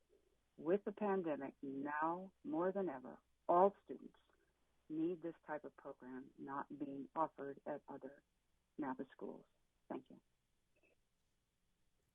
Thank you. Next caller, please state your name and affiliation for the record. Your time starts now. My name is Dr. Rossana Musetti. I'm the superintendent of the Napa Valley Unified School District. In these last few years, our district has implemented several key strategies in order to respond to intense declining enrollment as we aim to continuously improve academic and enrichment programs for all students, including those who've been furthest from opportunity, English learners, special education, and socioeconomically disadvantaged students. Rigorous charter petition review is critical for a district with the mission of improving student achievement outcomes for all students while maintaining financial stabilization and sustainability. As the Mayacamas charter petition appeal comes before the commission and potentially the State Board of Education next month, I want to highlight that the NVUSD implemented a fair, compliant, comprehensive, rigorous review process that involved the content expertise of our entire district leadership team. As our materials in the record demonstrate, the charter petition is deficient for many reasons, and there's no evidence of abuse of discretion, but rather evidence of a rigorous, comprehensive process that is aligned with best practices in charter petition. Good afternoon, caller. Please state your name and affiliation for the record. Your time starts now.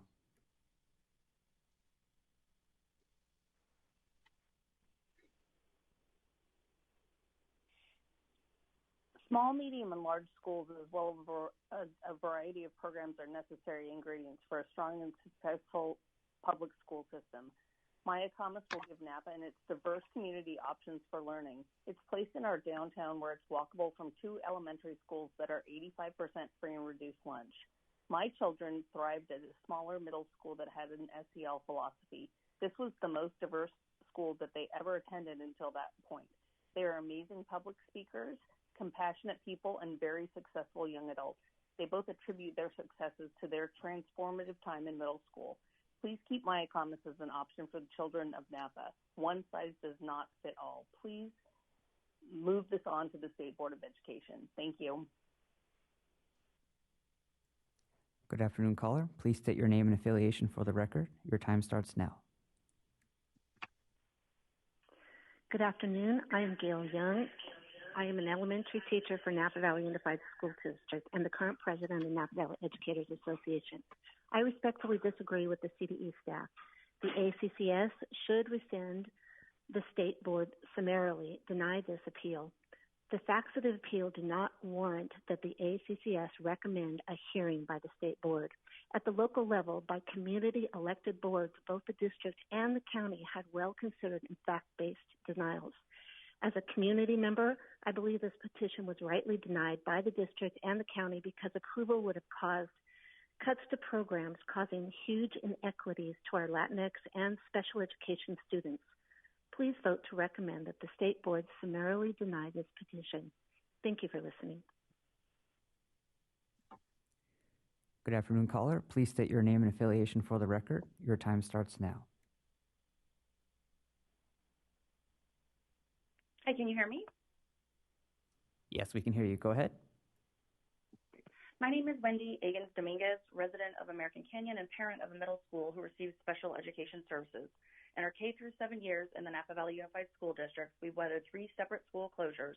With NVUSD's closing of Ribble Middle School, their rapidly declining school achievement, and a one-size-fits-all educational approach, the egregious behavior of the superintendent to pit families against one another, and the politically motivated denial of the Mayacamas charter middle school position, I was left with only one choice: to move my child out of NVUSD school districts beginning this fall. Mayacamas offers many things NVUSD does not: student-centered approach with highly individualized learning plans. These services meet my child where he is and helps him grow and improve in all educational areas. Napa Valley special education students deserve a quality public education free to all. Please vote yes to move the Mayacamas position to the State Board of Education. Thank you. Next caller, please state your name and affiliation for the record. Your time starts now.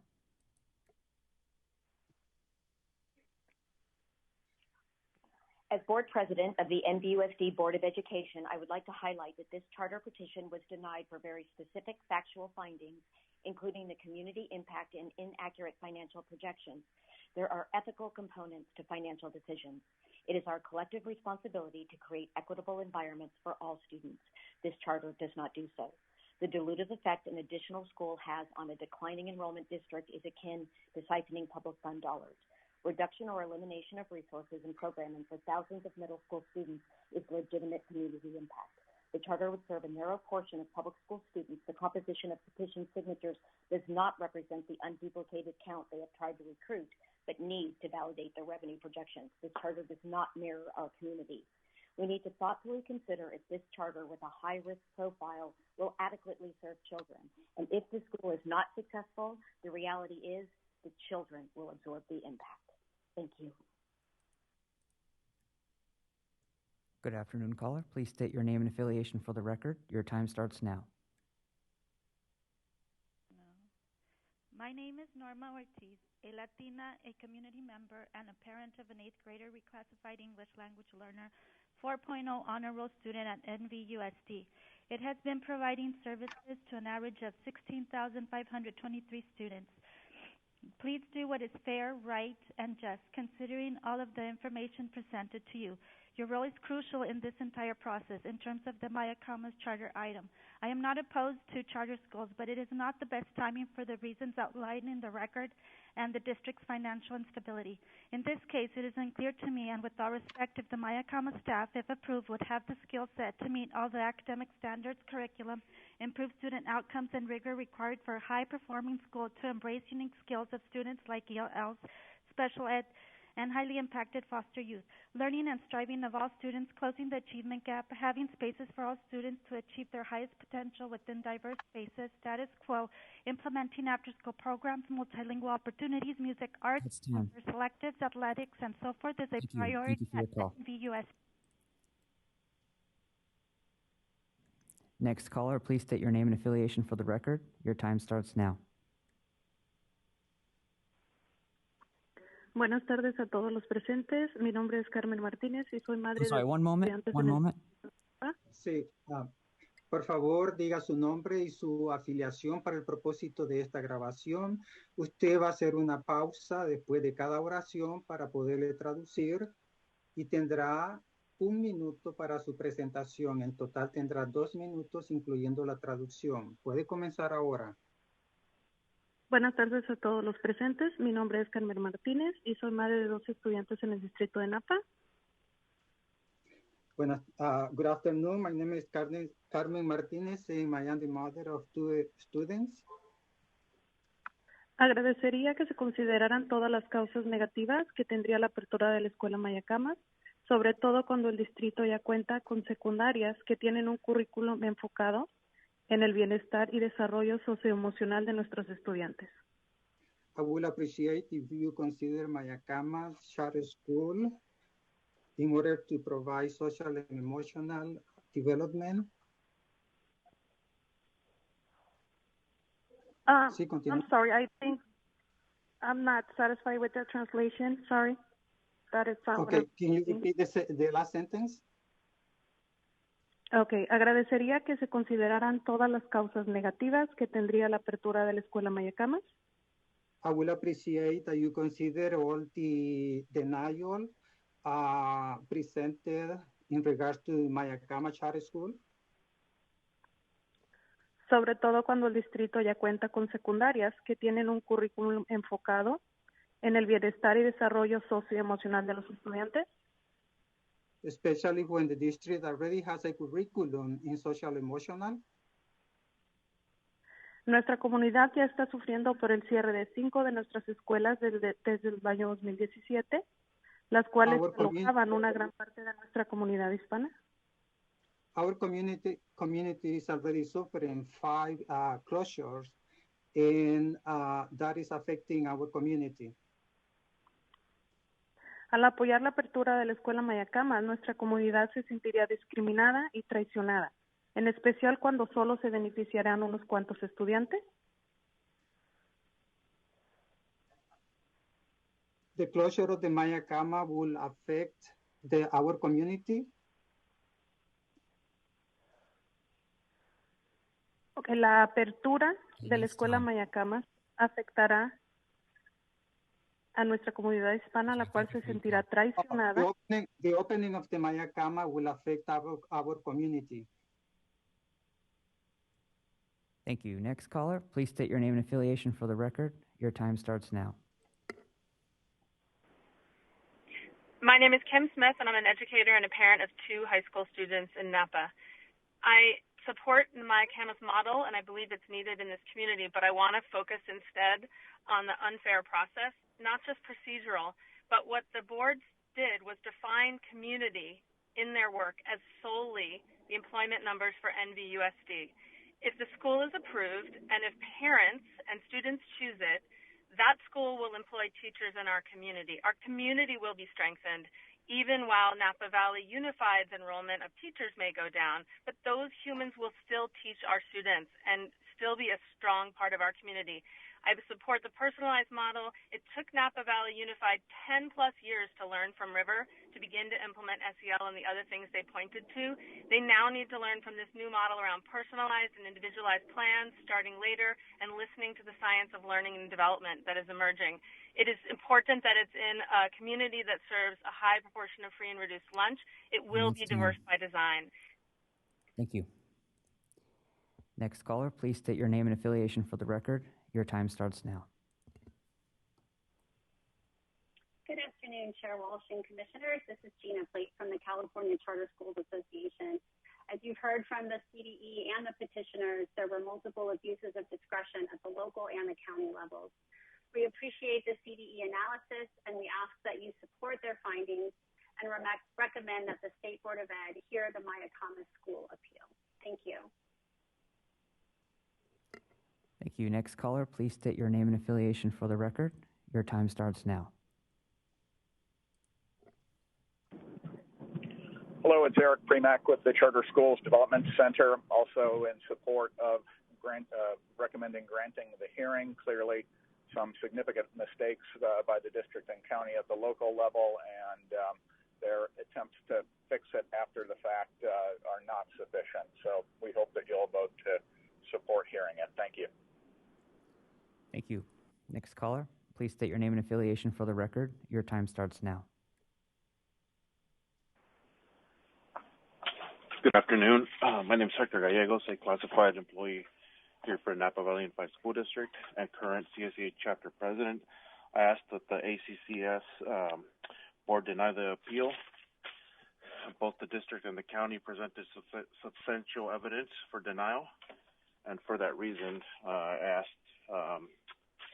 for the board appeal deny the Mayacamas. Thank you. Next caller, please state your name and affiliation for the record. Your time starts now.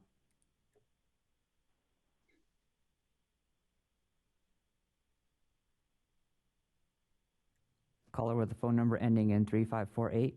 Go ahead, you're unmuted. I've already spoken. Understood, thank you. Next caller, please state your name and affiliation for the record. Your time starts now.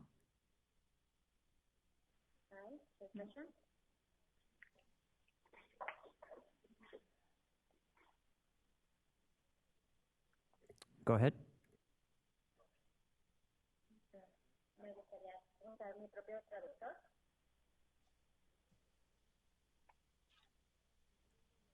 I'm sorry, Spanish interpreter, could you... Yeah. Por favor, diga su nombre y la afiliación para el propósito de esta grabación. Haga una pausa después de cada oración para poderle traducir. Tendrá 1 minuto para su intervención. Puede comenzar. Quiero yo poner mi propio traductor para que me den mis 2 minutos. ¿Puede comenzar diciendo su nombre? Mi nombre es David Piña, soy del distrito de Napa y me gustaría utilizar mi propio traductor. She would like to use wrong interpreter. I'm sorry, Alberto, could you ask the caller to mute their computer audio? ¿Puede apagar el audio de su computadora? The caller she's saying that she would like to use her own interpreter. She has an interpreter. That's fine. Go ahead. Puede hacerlo, señora. Está bien. Buenas tardes. Mi nombre es David Piña. Soy del condado de Napa. Pertenezco al distrito escolar de Napa. Good afternoon. My name is David Piña. I am a resident at Napa County, and I represent a parent from NVUSD. Espero consideren no abrir Mayacamas, ya que desde mi punto de vista es una escuela elitista, clasista y racista que no incluye a todos la oportunidad de acceder, ya que ellos hablan de un alumno de 300 alumnos a 336 estudiantes que pueden acceder y dónde quedan los 3.600 alumnos restantes y dónde quedan los programas de ILAC para aprendices de inglés. I would like for you to consider my opinion in regards to Mayacamas. In my point of view, it's a school that's elitist, classist, and racist, and they do not try to give us the opportunity to be part of it. They exclude us. They exclude the Hispanic community, and they don't talk. And they only talk about being able to provide access to 300 up to 333 students. Where do they fit the 3,600 middle schoolers that are currently enrolled?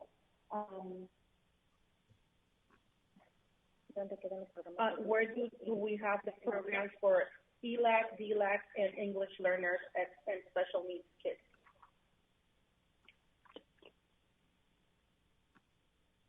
Thank you. Thank you. Next caller, please state your name and affiliation for the record. Your time starts now.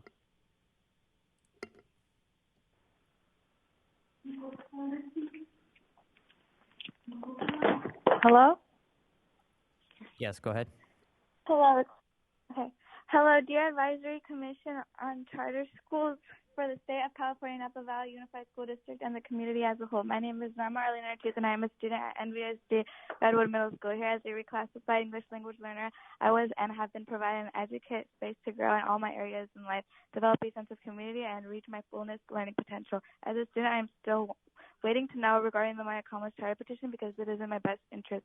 1. How many certified English language development teachers will be hired and their skill sets? What educational backgrounds, training, certifications might they bring? If approved, might they know about how to best support literacy skills for those parents of students who can't read, write, and in general English language learners? 2. Accountability, state mandated testing, record data to guarantee students for making improvements and progress to further advance to college and career readiness standards as NVSD is. 3. What will they have to offer and provide to our English language learners, such as those in category of long-term English language learners, newcomers, and those who have dual category as an English language? Next caller, please state your name and affiliation for the record. Your time starts now. Yes, hi, my name is Miriam Che, and I am a parent, a former parent of a River student in middle school. With the closure of River, we've been greatly impacted. We have been left with 2 large middle school options and 1 Spanish immersion school, which does not actually fit the needs of our family. We are both a dual race family, so when I hear comments about racism, it's actually very contrary to the people that are actually supporting this school, and what would be available is something that would greatly benefit not just special needs students, but the multiracial children that need a different sort of social emotional environment. So I really would hope that you would help us support the opening of Mayacamas in the Napa County area. Thank you. Next caller, please state your name and affiliation for the record. Your time starts now. Hi, my name is Rosalind Litza. I am a paraeducator with the Napa Valley Unified School District. I'm also the treasurer for our e-board for the CSEA Napa Chapter 184. And I am asking that you deny this petition. As a paraeducator, I believe that a lot of the kids will not benefit and a lot of programs will get cut. Special ed will hurt, their kids that need the inclusion. And you have other programs that will get cut. And in fact, we've already cut so many programs. I don't want to see kids lose more with everything going on. And I know COVID's been hard for everybody, but this is really going to affect the school district. So I would ask that you deny this petition. Thank you. Next caller, please state your name and affiliation for the record. Your time starts now. Hello? Yes, go ahead. Hello. Yes, we can hear you. Go ahead. Yes, a parent. My name is Marquez, a parent of the elect president for the past 2 years. Also a mother of a former River student that succeeded. I am not against charter schools. However, I am sure this is not the time to pursue opening Mayacamas. NVUSD has had to close 5 schools as of 2017 to make sure our district is financially solvent. I have been personally affected by the closures. To say Mayacamas will be a unique school is not honoring all of the schools that had to close regardless of their unique programs and unique communities. And social emotional programs in all of it, just on-site counselors in all schools, on-site wellness centers for secondary schools. If they can only accept a max of 336 students within the 5 years, what happens to the total of 3,600 students that... Next caller, please state your name and affiliation for the record. Your time starts now.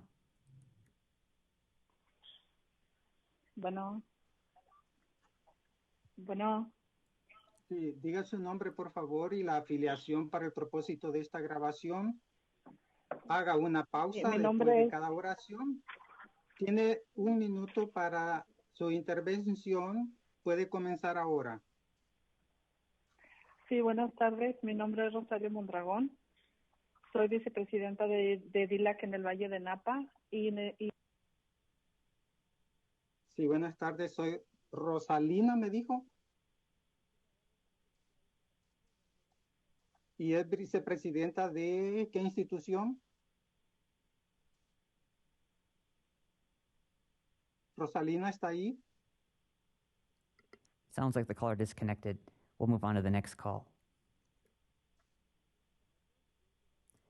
Good afternoon, caller. Please state your name and affiliation for the record. Your time starts now.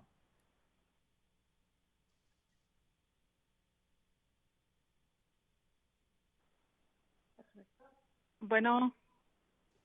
Sí, buenas tardes. Sí, le escuchamos. Sí, buenas tardes. Sí, mi nombre es Rosario Mondragón, soy vicepresidenta de DILAC en el Valle de Napa, Distrito Escolar. Sí, soy vicepresidenta de una institución en el Valle de Napa. I am the vice president of an institution in the Napa Valley. Ok, voy a ocupar a mi propio traductor si es posible, por favor. I would like to use my own translator. Is possible? Sí, puede usarlo, señora. My name is Rosario Mondragon, and I am the vice president of the DLAC program here in Napa Valley. Okay, soy mamá de un estudiante de nombre Dania Mondragón, a quien en la escuela Charter River, su maestra le dijo que no cumplía con los estándares académicos y tenía que moverse de escuela solo por tener capacidades diferentes. I am the mother of a student named Dania Mondragon who attended River Charter School. Her teacher told her that due to the fact that she did not comply with the academic standards for the school, she should move schools just because she had different capabilities of learning. Ellos exigían cierto nivel que mi hija no cumplía. ¿Y dónde dejamos a estos niños que aprenden de diferente manera? They requested a different standard for her, and she could not meet it. I'm just wondering, where are they leaving kids that learn differently? Porque este tipo de escuela es necesario en nuestro valle si no son inclusivos y no enseñan con equidad. Wondering why this school is so demanded and needed when they are not teaching being inclusive and they are not giving equality. ¿Por qué tenemos que estar peleando por algo que ya tenemos en nuestro valle? Escuelas y buenas escuelas que son inclusivas y no son discriminativas. Why are we asking or fighting for another school, especially a school here in the valley, a school that when we already have schools, very good schools that are inclusive and they're not. Thank you for your call. We have no other callers in the queue at this time. Then I will close the public hearing. At this time, commissioners, we will deliberate based on the information that we have heard, and I will entertain questions of anyone, from anyone. So at this time, are there any commissioners with questions? And so Commissioner Erica Jones. Before I ask my question, though, I do just want to make a statement that we need to figure out the translation a little better. I just feel in respect to our folks who are calling in who are speaking Spanish, we just need to figure that out better. My question is, I guess this goes back to the CDE. We can still ask questions to the CDE right now, right? Correct. Okay, I just wanted to get a clarity on what did they find as far as the timeline issues. I think that's the only thing I heard that I still have questions about. This is Stephanie. Sorry, I was not on mic. I think that was the impetus for us recommending sending a recommendation to the state board to hear the appeal, because there was quite a bit of evidence as to the timing of the county's decision to deny. The state board has expressed concerns about actual or perceived procedural violations, and we are recommending, that's why we recommended the state board hear the appeal and to determine whether there was no abuse and abuse of discretion, or but I think there was enough evidence presented, sufficient evidence presented to show that there was some disagreement between the two parties on that issue, the procedural issue of timing.